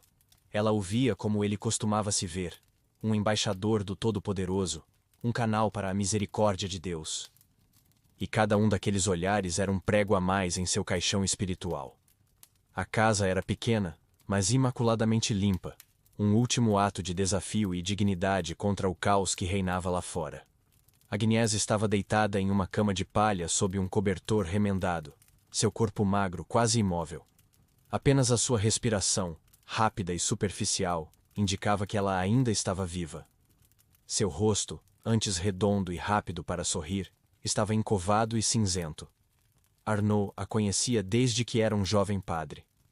Ele se lembrava de sua alegria contagiante nas festas da colheita, de sua devoção silenciosa no fundo da igreja todos os domingos, de sua fé simples que nunca questionava, apenas aceitava. Ela era o coração de seu rebanho, uma das almas que ele acreditava, sem sombra de dúvida, que estariam entre as primeiras a entrar no paraíso. Enquanto olhava para o rosto devastado pela doença, uma memória surgiu, tão vívida e clara que por um momento o transportou para longe daquele quarto fétido. Foi há 8 anos, na mesma igreja que agora servia de refúgio para uma fugitiva. Ele estava de pé junto à pia batismal de pedra fria, e em seus braços estava um bebê recém-nascido, Cecily, envolta em linho branco. Ele se lembrava do peso dela, da sensação da água benta em seus dedos enquanto a derramava sobre a pequena cabeça da criança, do som de sua própria voz, jovem e cheia de uma certeza de aço, ecoando na nave silenciosa. Ego te baptizo in nomine Patris, et Filii, et Spiritus Sancti. Naquele momento, ele acreditava em cada sílaba. Acreditava que estava lavando o pecado original, que estava reivindicando aquela alma para Cristo, que a estava envolvendo em um manto de proteção divina, que duraria por toda a eternidade. A memória, antes uma fonte de conforto, Agora era uma prova de sua própria e colossal ingenuidade. A promessa que ele fizera em nome de Deus era uma mentira, e a prova estava morrendo em sua frente. Cecily o puxou pela batina, sua pequena voz o trazendo de volta à terrível realidade. Padre, ela sussurrou, seus olhos fixos nos dele, uma súplica que era quase uma ordem. Não reze a oração para a viagem. Reze a oração que cura. Mamãe sempre disse que a fé do Senhor é a mais forte de todas. Por favor, padre, mova esta montanha. Uma onda de vertigem varreu Arnal. A criança não estava pedindo o consolo da religião. Estava exigindo sua função. Ela estava pedindo um milagre. Ela estava pedindo a ele que fizesse o que ele mesmo havia pregado que era possível: interceder, comandar, reverter o curso da natureza pela força da fé. E ele, de pé ali, com sua alma em ruínas e sua fé em farrapos, sabia que não tinha nada para oferecer. Mas como ele poderia dizer isso àquela criança? Como ele poderia apagar a última luz em seu mundo? Ele não podia. Então ele fez a única coisa que podia. Ele começou a atuar. Ajoelhando-se ao lado da cama, ele abriu a caixa de madeira. Seus movimentos eram precisos, ensaiados por 20 anos de prática. Ele pegou o pequeno recipiente com o óleo dos enfermos. Ele começou a recitar as orações preliminares, as palavras saindo de sua boca por puro reflexo. Pela imposição de minhas mãos e pela invocação da igreja, que o Senhor te conceda alívio e salvação. As palavras eram como pedras em sua língua. Cada frase uma fraude. Ele era um ator em um palco vazio, declamando para uma audiência de uma menina a quem ele estava prestes a trair com falsas esperanças. Ele mergulhou o polegar no óleo e se inclinou sobre Agnès para começar a unção.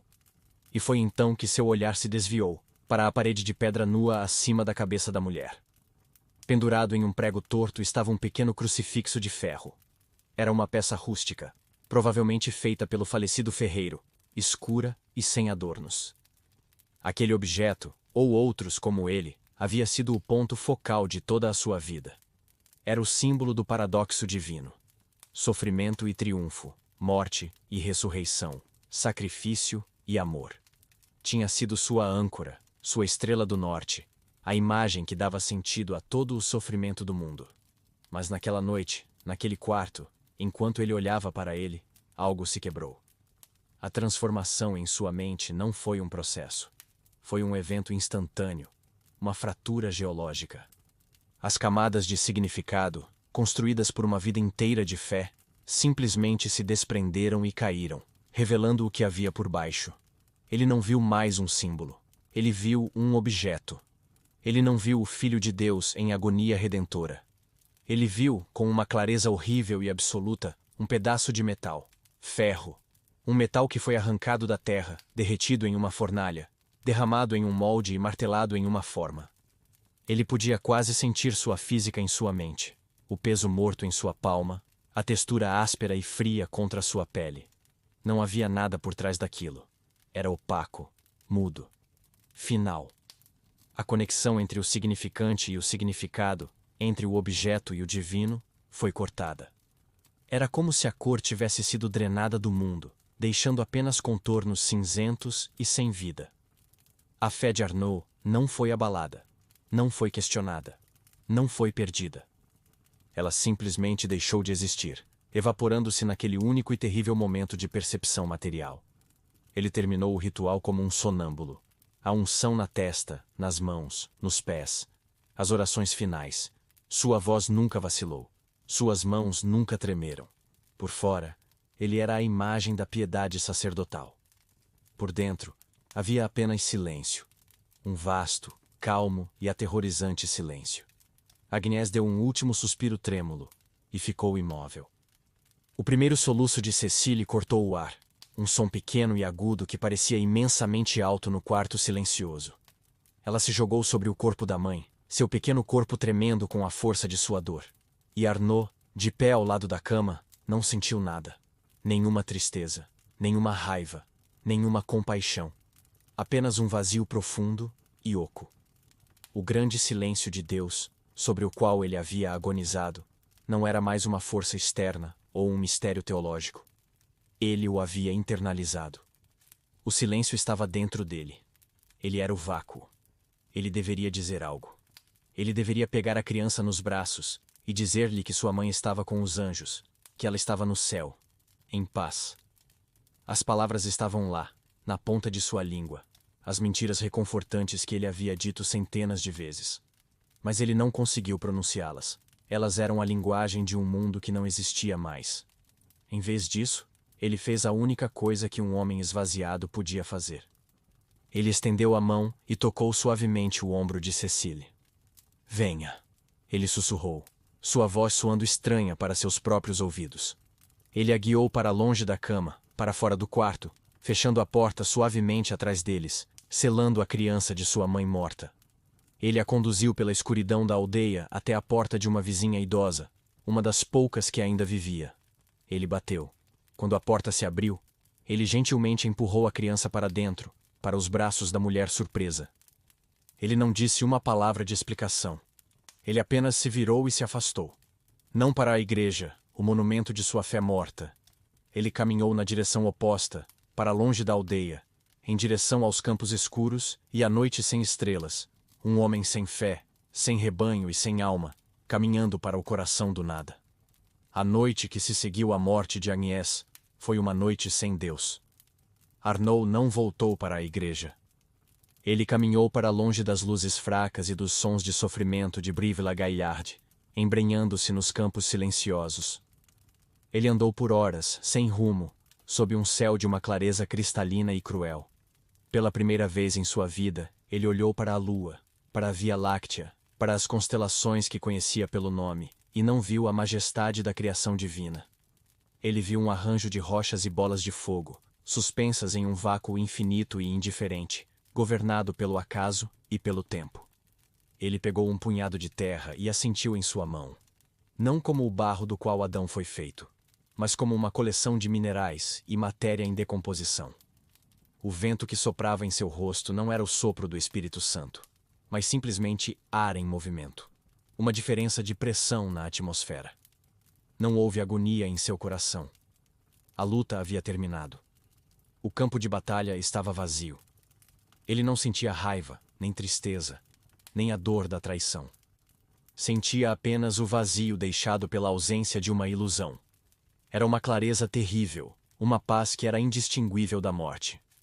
Ele, que havia passado a vida inteira interpretando o mundo como um texto sagrado, cheio de símbolos e significados ocultos, agora via apenas a página em branco. A realidade, despida de propósito, era apenas uma sucessão de fatos brutos e sem sentido. E no meio dessa vastidão indiferente, ele era apenas mais um fato. Um animal que anda, respira e que em breve deixaria de o fazer. O amanhecer o encontrou sentado à beira de um riacho, observando a água correr sobre as pedras. O sol nasceu, e com ele, um instinto mais antigo que a fé o chamou de volta. A rotina. 20 anos levantando ao amanhecer, 20 anos caminhando de volta para a igreja para a primeira oração do dia. Seu corpo se moveu por conta própria, seus pés encontrando o caminho de volta para a aldeia. Não como um peregrino voltando para casa, mas como um cavalo de tração retornando ao estábulo ao final de um dia de trabalho inútil. A igreja estava fria e escura quando ele entrou. O cheiro era de pedra úmida, cera fria e o leve odor de medo que parecia ter se impregnado nas paredes. Rachel estava adormecida em um dos bancos, enrolada em uma pesada tapeçaria do altar para se aquecer. A visão dela o ancorou na realidade. Ele tinha uma responsabilidade puramente física. A primeira coisa que seus olhos notaram foram as pequenas poças de cera endurecida no chão, sob os candelabros votivos. Todas as velas haviam se apagado durante a noite. Antes, ele teria interpretado o fato como um sinal terrível, a luz da fé se extinguindo literalmente. Agora, ele via apenas uma tarefa a ser feita. Em silêncio, para não acordar Rachel, ele pegou um raspador e começou o trabalho mundano de limpar a cera. Ele buscou novas velas no armário da sacristia e as substituiu, acendendo-as uma a uma.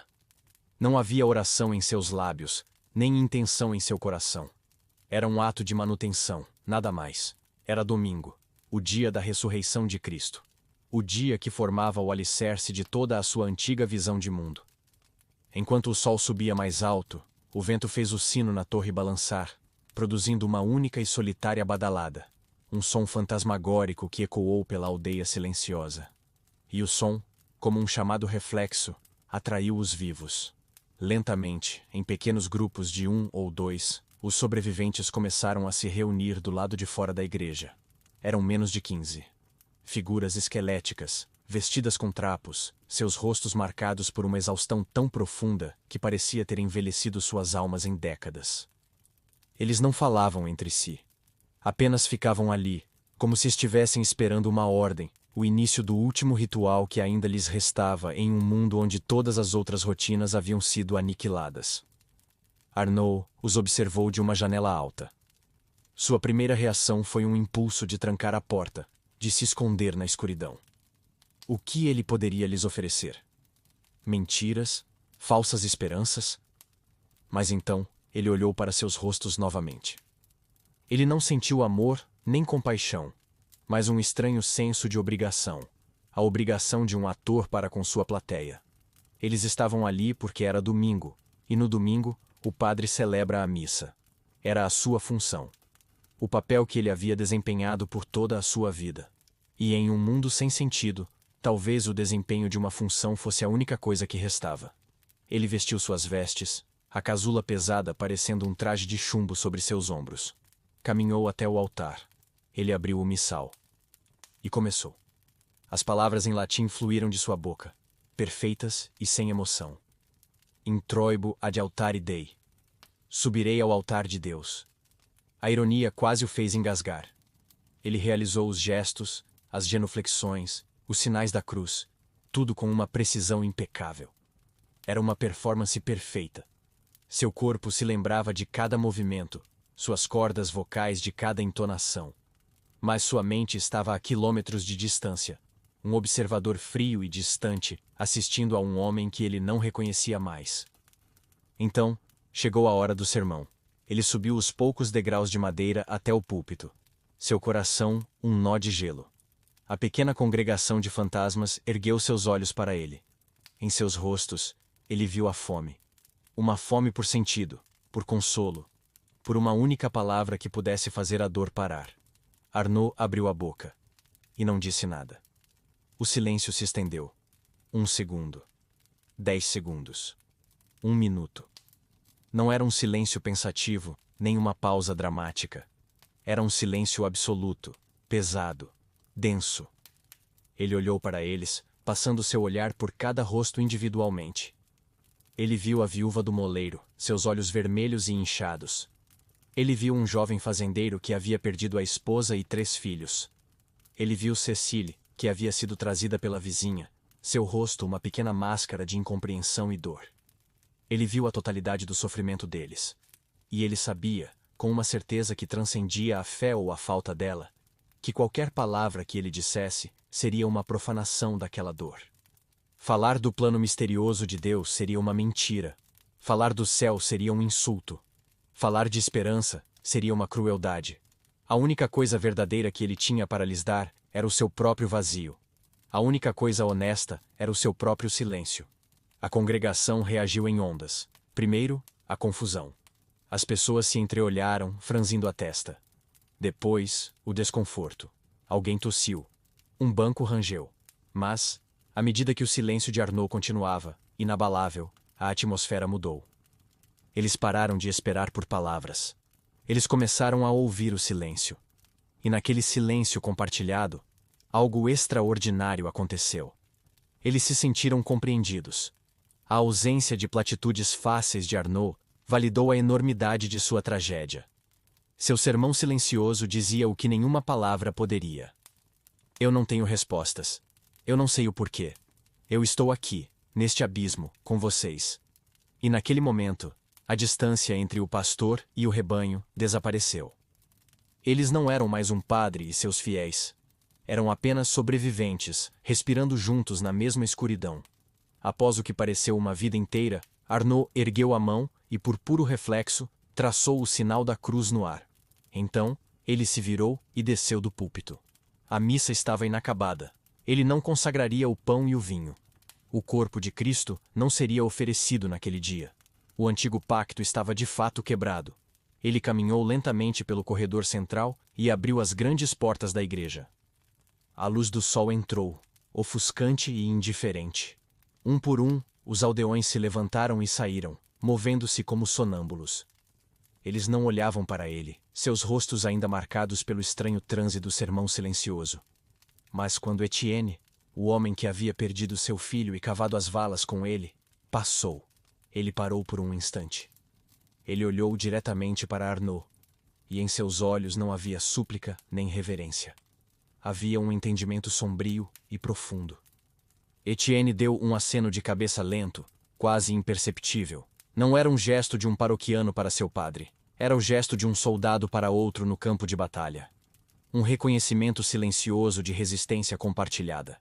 Naquele pequeno aceno, Arnaud sentiu a primeira coisa real em dias. Não era fé. Não era esperança. Era algo muito menor, e talvez muito mais forte, uma conexão. O primeiro fio a partir do qual algo novo poderia, eventualmente, ser tecido. O fim da peste não foi anunciado por um anjo ou por um sinal nos céus. Ele se retirou como uma maré lenta e suja, deixando para trás um mundo em silêncio. O primeiro sinal foi um dia inteiro sem o dobrar do sino da igreja. O som de sua ausência era tão alto, tão estranho, que as pessoas não ousavam falar sobre isso. Depois veio um segundo dia e um terceiro. Os sobreviventes saíam de suas casas barricadas, não com alegria, but com a cautela de um animal saindo da toca após uma tempestade de fogo. Eles cheiravam o ar, olhavam para os céus, ouviam o vento, como se a doença fosse uma fera que pudesse voltar a qualquer momento se provocada. A esperança era um luxo que ninguém ainda se atrevia a ter. O terror havia passado, mas a paz que restava era a paz de um cemitério. Foi nesse silêncio que Arnaud e Etienne iniciaram a tarefa mais sombria de todas: o censo dos mortos. Juntos, os dois homens que haviam se tornado párias por razões diferentes, um por defender uma estranha, o outro por ter perdido toda a reverência em sua dor, caminharam pela aldeia fantasma. Era um ritual sombrio. Paravam em frente a cada casa, a cada cabana. Arnaud chamava os nomes da família que ali vivia. O silêncio era a única resposta. Então, com um pedaço de giz, ele marcava uma cruz na porta, não o sinal de Cristo, mas o sinal do fim. Em seu livro de registros paroquiais, ao lado dos nomes, ele escrevia uma única palavra em latim: mortuus, morto. Ele se lembrava de cada família. Ali viviam os Dubois, com suas 5 filhas barulhentas. Mortos. Ali, o velho entalhador de madeira que lhe fizera o púlpito. Mortos. A contabilidade final foi rápida e brutal. Da paróquia de 212 almas que ele pastoreava no outono anterior, restavam 37. A aldeia não havia sido dizimada, havia sido apagada. E então, lentamente, os sobreviventes começaram a herdar o mundo. Foi um processo estranho, uma mistura de luto e oportunidade macabra. Um jovem camponês, que antes mal possuía a terra sob suas unhas, agora se via sozinho em um vale com 3 fazendas, cujos donos haviam perecido. Ele entrou hesitantemente no celeiro de um vizinho morto e encontrou uma junta de bois forte e saudável, ainda mastigando feno. Encontrou um arado quase novo, ferramentas que ele nunca teria condições de comprar. Cada objeto útil era um monumento a uma vida perdida. Era uma riqueza amaldiçoada, uma prosperidade nascida da aniquilação. Foi neste novo mundo vazio que a revelação mais contraintuitiva e revolucionária começou a tomar forma na mente dos sobreviventes. Por 1000 anos, a lógica do mundo fora simples. A terra era escassa e valiosa. As pessoas eram abundantes e descartáveis. Um senhor podia perder uma centena de servos e encontrar outros 100 para tomar seu lugar. A peste havia virado essa lógica de cabeça para baixo.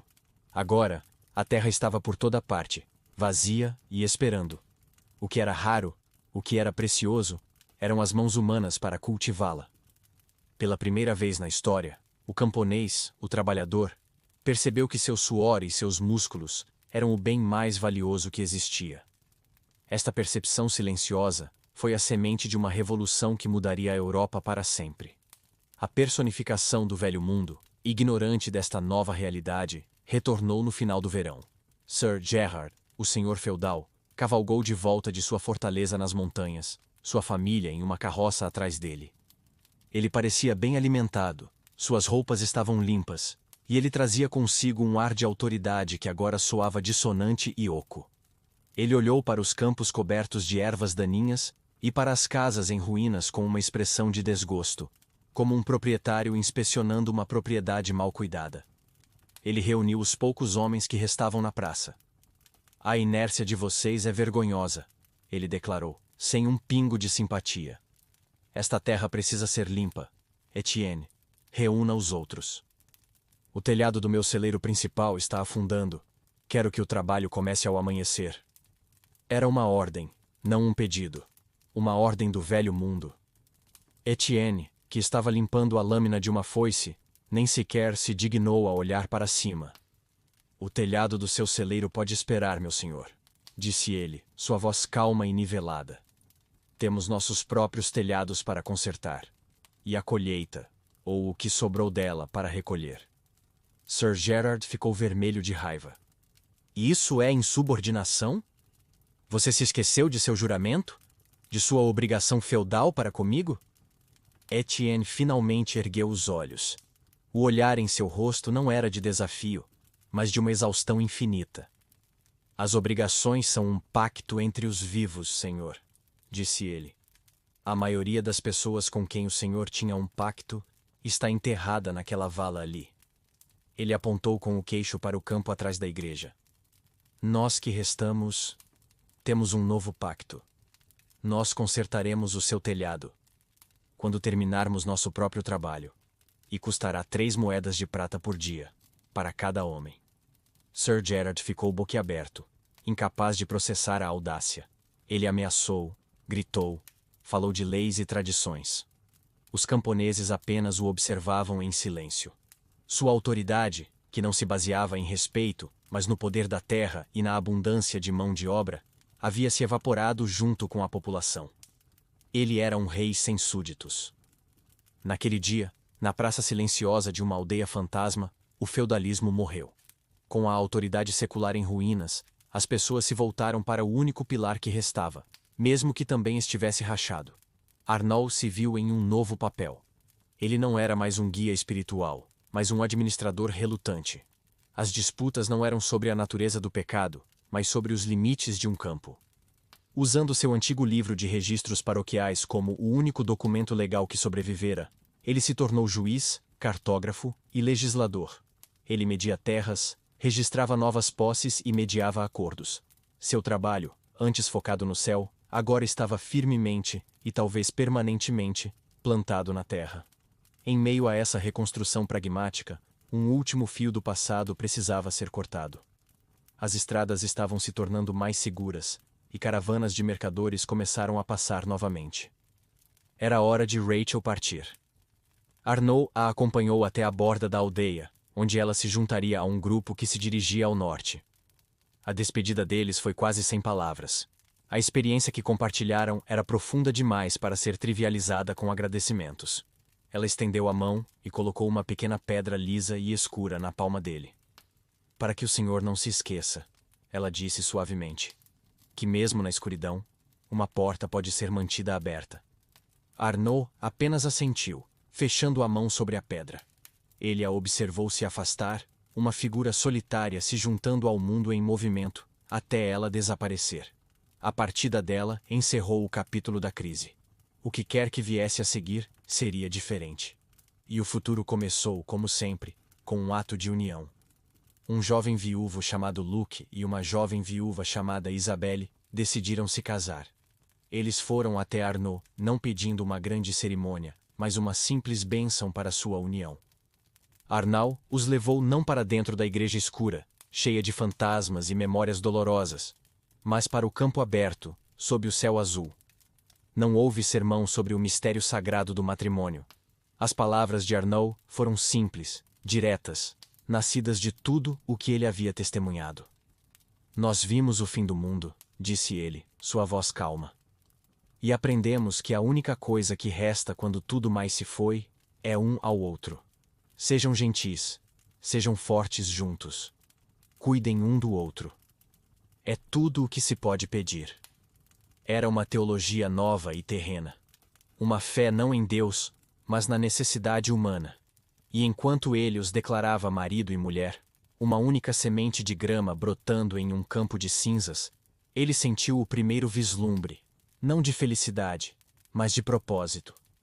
Para entender a profundidade da transformação de Padre Arnaud, precisamos, por um momento, nos afastar de sua pequena e ferida aldeia.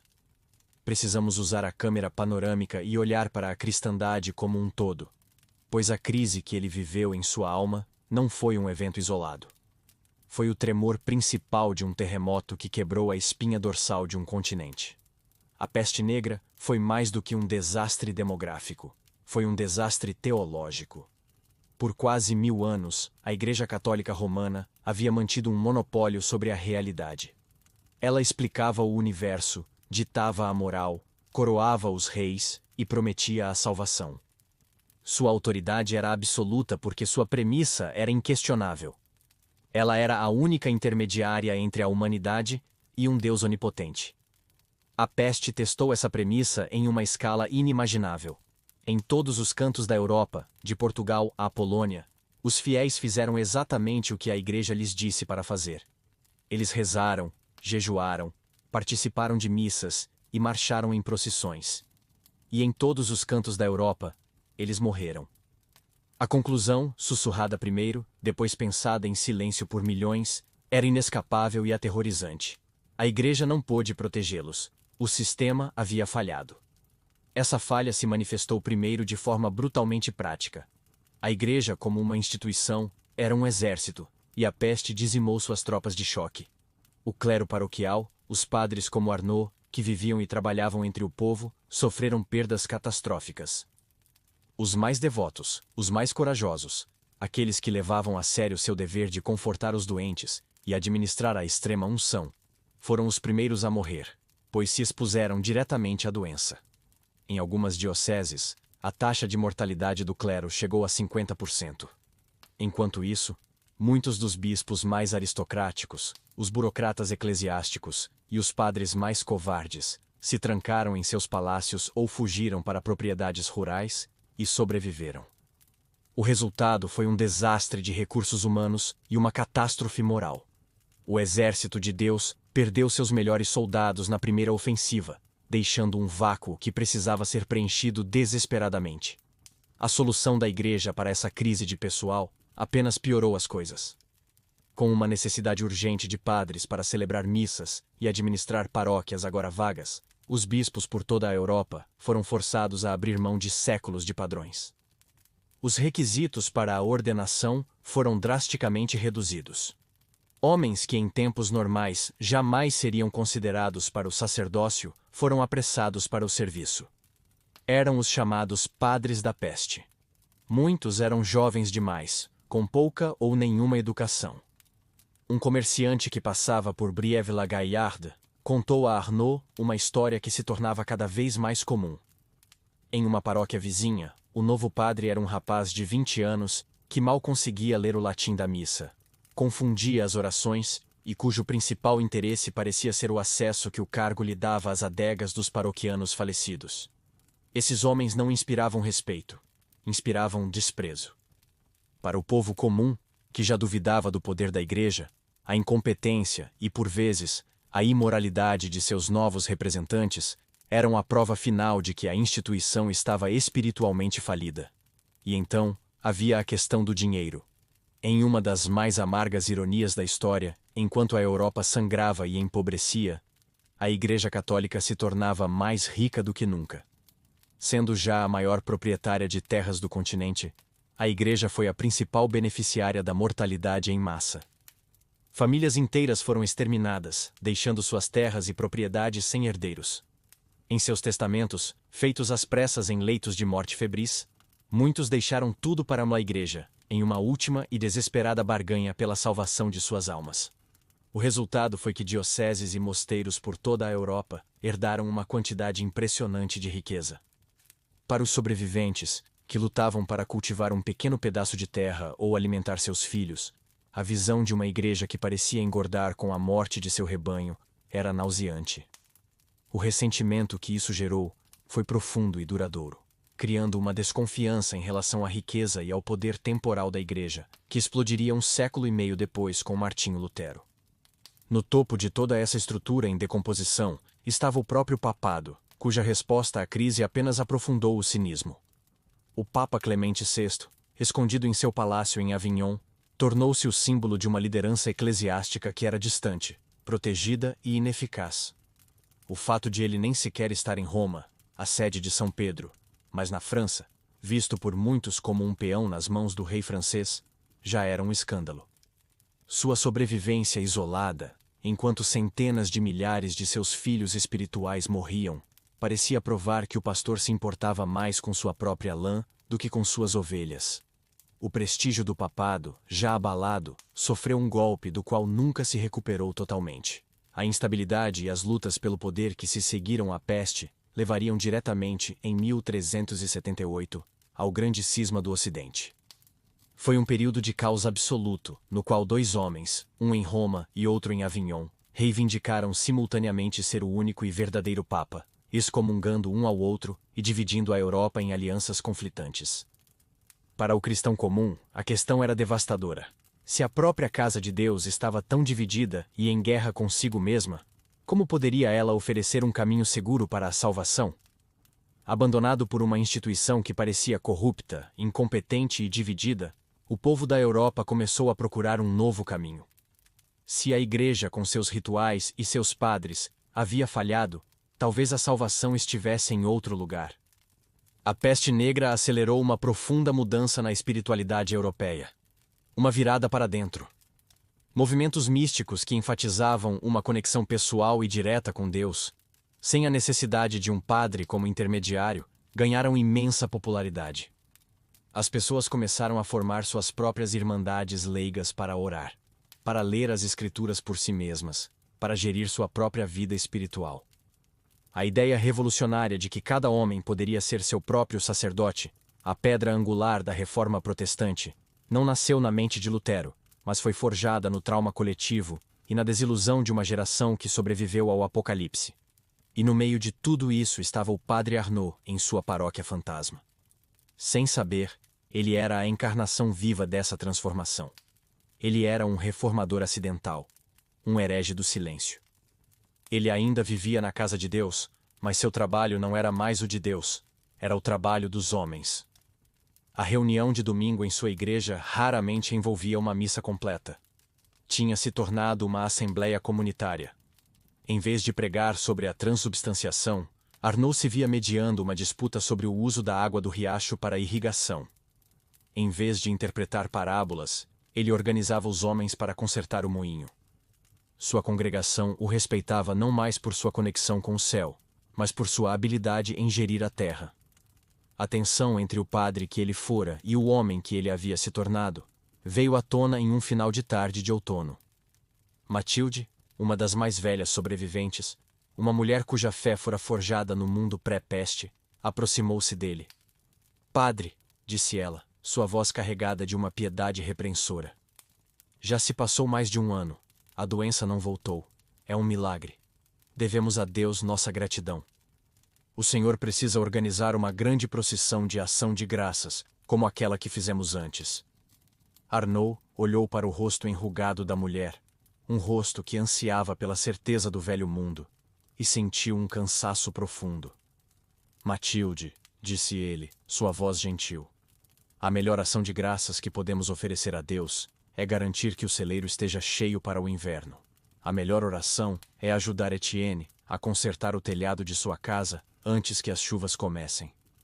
Deus nos deu 2 mãos para trabalhar. Usemos o presente dele." A mulher recuou como se tivesse sido atingida. Seus olhos se estreitaram. "Isso é o que um fazendeiro diria, não um homem de Deus", ela sibilou. "O que aconteceu com o senhor, padre?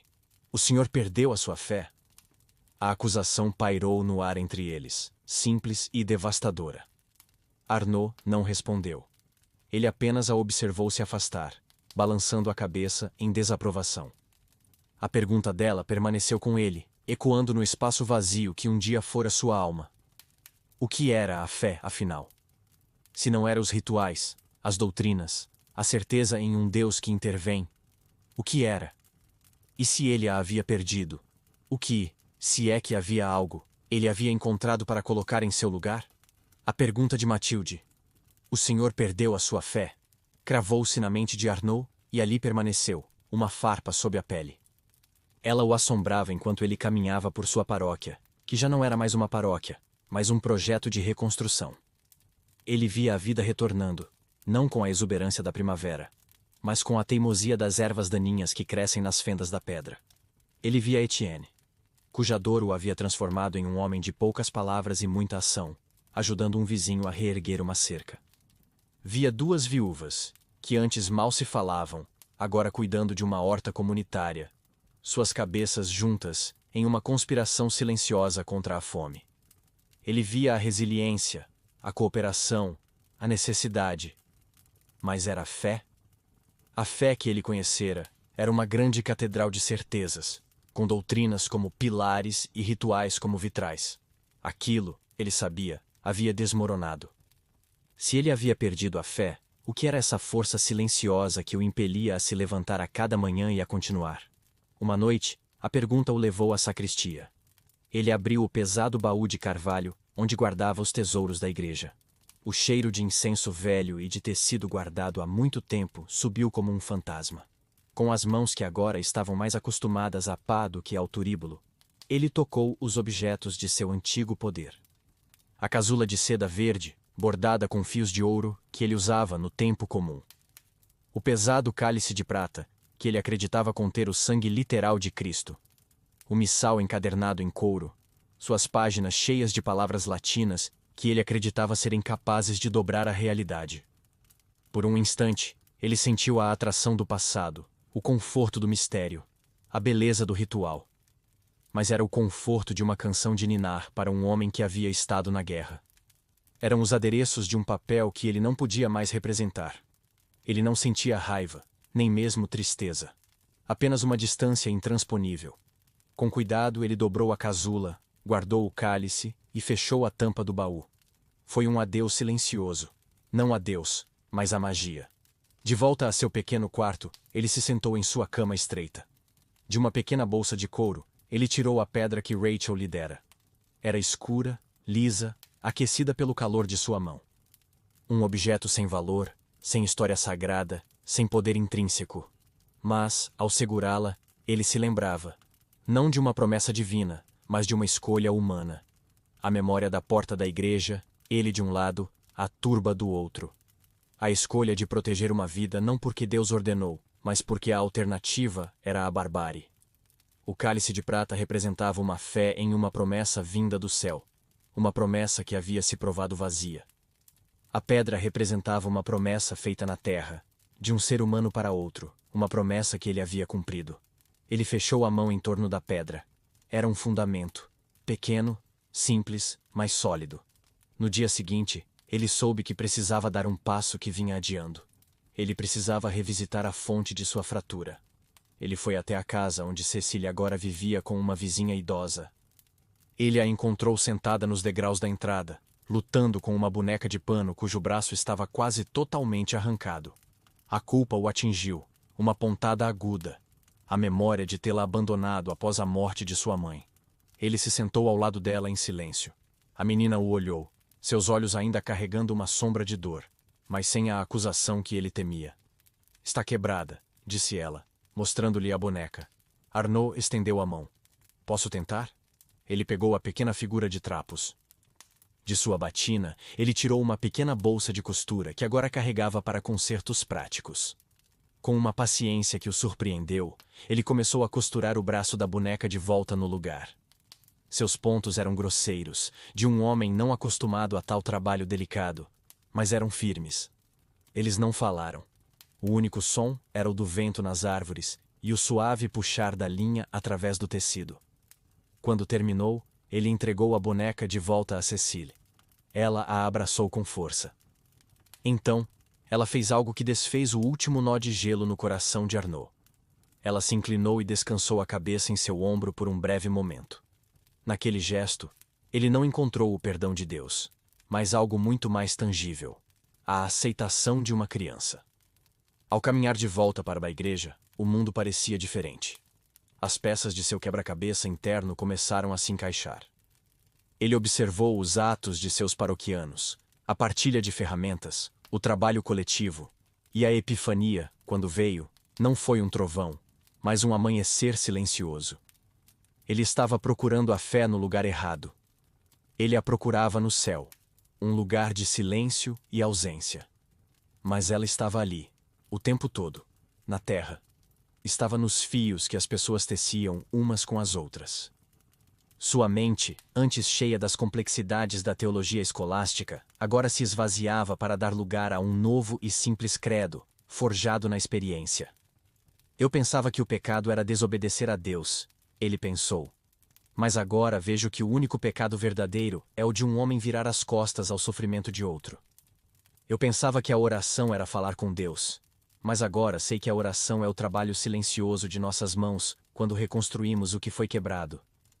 Eu pensava que a salvação era uma passagem para o céu. Mas agora entendo que a salvação é a tarefa diária de tornar esta vida na terra um pouco menos parecida com o inferno para aqueles que caminham ao nosso lado. E a fé. A palavra finalmente perdeu seu terror. A fé não é a certeza cega de que há um grande plano. É a escolha corajosa de agir como se nossas pequenas ações tivessem um grande significado, mesmo em face de um universo silencioso. É uma rebelião de bondade. No domingo seguinte, ele colocou essa fé em ação. A reunião na igreja começou como de costume, com discussões sobre a distribuição de sementes. Então, Arnaud subiu ao púlpito. Há 3 campos a oeste da aldeia, disse ele, sua voz clara e firme. Seus donos se foram. A colheita está madura. Se a deixarmos, ela apodrecerá, e os corvos festejarão enquanto nós passamos fome no inverno. Ele fez uma pausa, olhando para cada um deles. Eu proponho isto. A partir de amanhã, nós trabalharemos nesses campos juntos, como um só corpo. E a colheita não pertencerá a ninguém. Pertencerá a todos. Nós criaremos um celeiro comunitário. E dele, garantiremos que cada viúva, cada órfão, cada idoso, tenha o suficiente para passar pelo frio. Ninguém nesta comunidade passará fome. Houve um momento de silêncio, de ceticismo. A ideia era radical. Então, Etienne, de pé no fundo, assentiu lentamente. O padre está certo, disse ele. Meu arado é forte, estará lá ao amanhecer. Um por um, os outros concordaram. A reunião terminou não com uma bênção, mas com um plano de trabalho. Naquela noite, Arnaud estava sozinho na igreja, varrendo o chão de pedra. A tarefa simples o acalmava. Seu olhar caiu sobre o crucifixo de ferro na parede. O objeto de sua crise. Ele o encarou. Não mais com o vazio da aniquilação, mas com uma nova compreensão. Ele não via um Deus morto. Ele via a representação de um homem. Um homem que viveu, sofreu e morreu. Não em um ato de magia divina, mas em um ato de solidariedade radical com os sofredores, os párias, os abandonados. O símbolo não era uma promessa de que o céu interviria. Era um modelo de como os humanos deveriam agir. Ele ainda era um padre, mas seu ministério não era mais ser a ponte para Deus.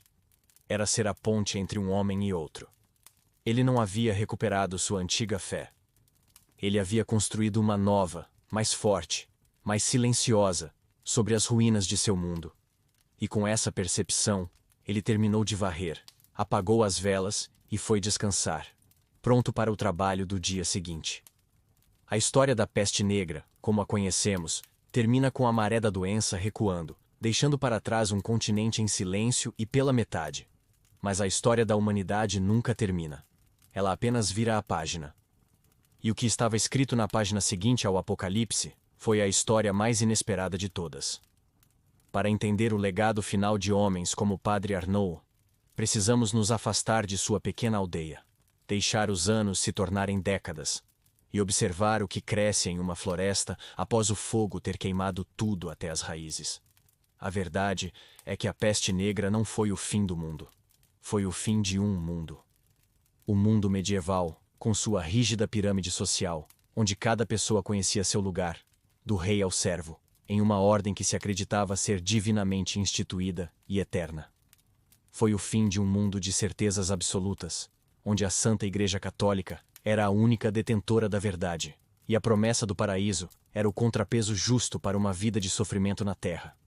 Tudo isso foi abalado até o alicerce. A peste foi o grande desmascaramento. Quando um terço da população morreu, os sobreviventes olharam ao redor e viram que os pilares de seu mundo, a nobreza, a igreja, a tradição, eram feitos de madeira podre, e não de pedra. O primeiro eco desse colapso foi visto nas artes. Uma nova e terrível musa tomou conta da imaginação europeia: a morte. Por todo o continente, das igrejas da Estônia às capelas da Itália, um novo tema artístico surgiu: a danse macabre, a dança da morte. Imagine ver isso pintado no muro de sua igreja. Uma procissão grotesca liderada por esqueletos sorridentes tocando flautas e tambores. Em sua dança, eles arrastam a todos, sem distinção.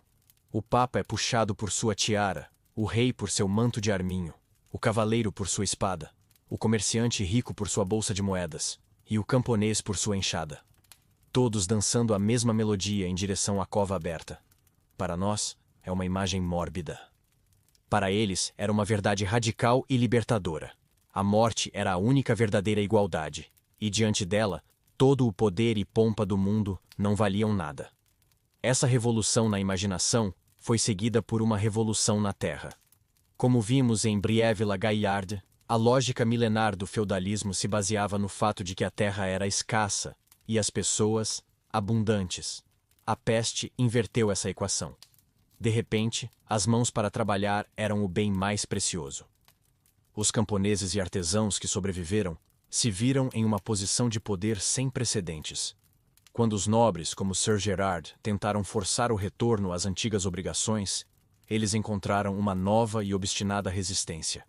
Essa tensão explodiu em uma série de revoltas camponesas por toda a Europa.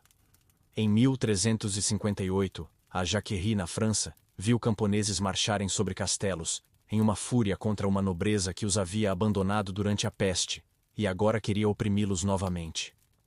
Em 1381, a revolta camponesa na Inglaterra viu 100.000 homens marcharem sobre Londres, exigindo o fim da servidão.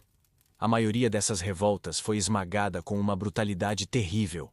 Mas a mensagem era clara: os sobreviventes do Apocalipse não se curvariam mais tão facilmente. E aqui reside o maior e mais profundo paradoxo. Como pôde o evento mais sombrio, mais traumático e mais mortal da Idade Média ter ajudado a dar à luz a era de brilhantismo, criatividade e gênio que chamamos de Renascimento? A resposta é que o Renascimento não foi apenas uma redescoberta de textos antigos. Foi o produto de uma mentalidade radicalmente nova. A peste, ao abalar a fé na vida após a morte e na igreja, forçou as pessoas a olharem com mais atenção para a vida que tinham aqui e agora. O humanismo, a crença no valor, na dignidade e no potencial do ser humano, floresceu nesse solo fértil de dúvida e questionamento. A riqueza, consolidada nas mãos de menos sobreviventes, criou uma nova classe de patronos, como os Médici em Florença, que estavam ansiosos para gastar suas fortunas não apenas em catedrais, mas em obras de arte e descobertas científicas que celebravam a glória humana. A peste não criou Leonardo da Vinci, mas ajudou a criar o mundo que o tornou possível. Este poder das grandes catástrofes para atuar como aceleradores da história não pertence apenas ao século XIV. Todas as grandes crises, sejam elas pandemias globais, guerras mundiais ou colapsos econômicos, funcionam de maneira semelhante. Elas não inventam o futuro do nada.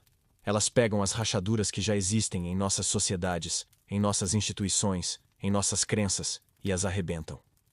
Elas forçam as mudanças que estavam latentes a emergir de forma abrupta e muitas vezes dolorosa, nos obrigando a confrontar quem realmente somos e no que realmente acreditamos.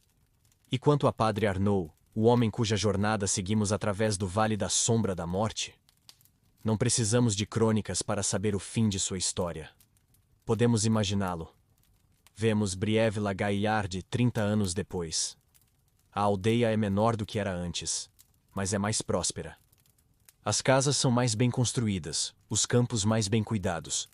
E na praça da aldeia, sob a sombra de um carvalho, vemos um homem velho, de cabelos brancos e costas curvadas, mas com olhos que perderam o tormento e encontraram uma clareza tranquila. É Arnaud. Ele não está pregando.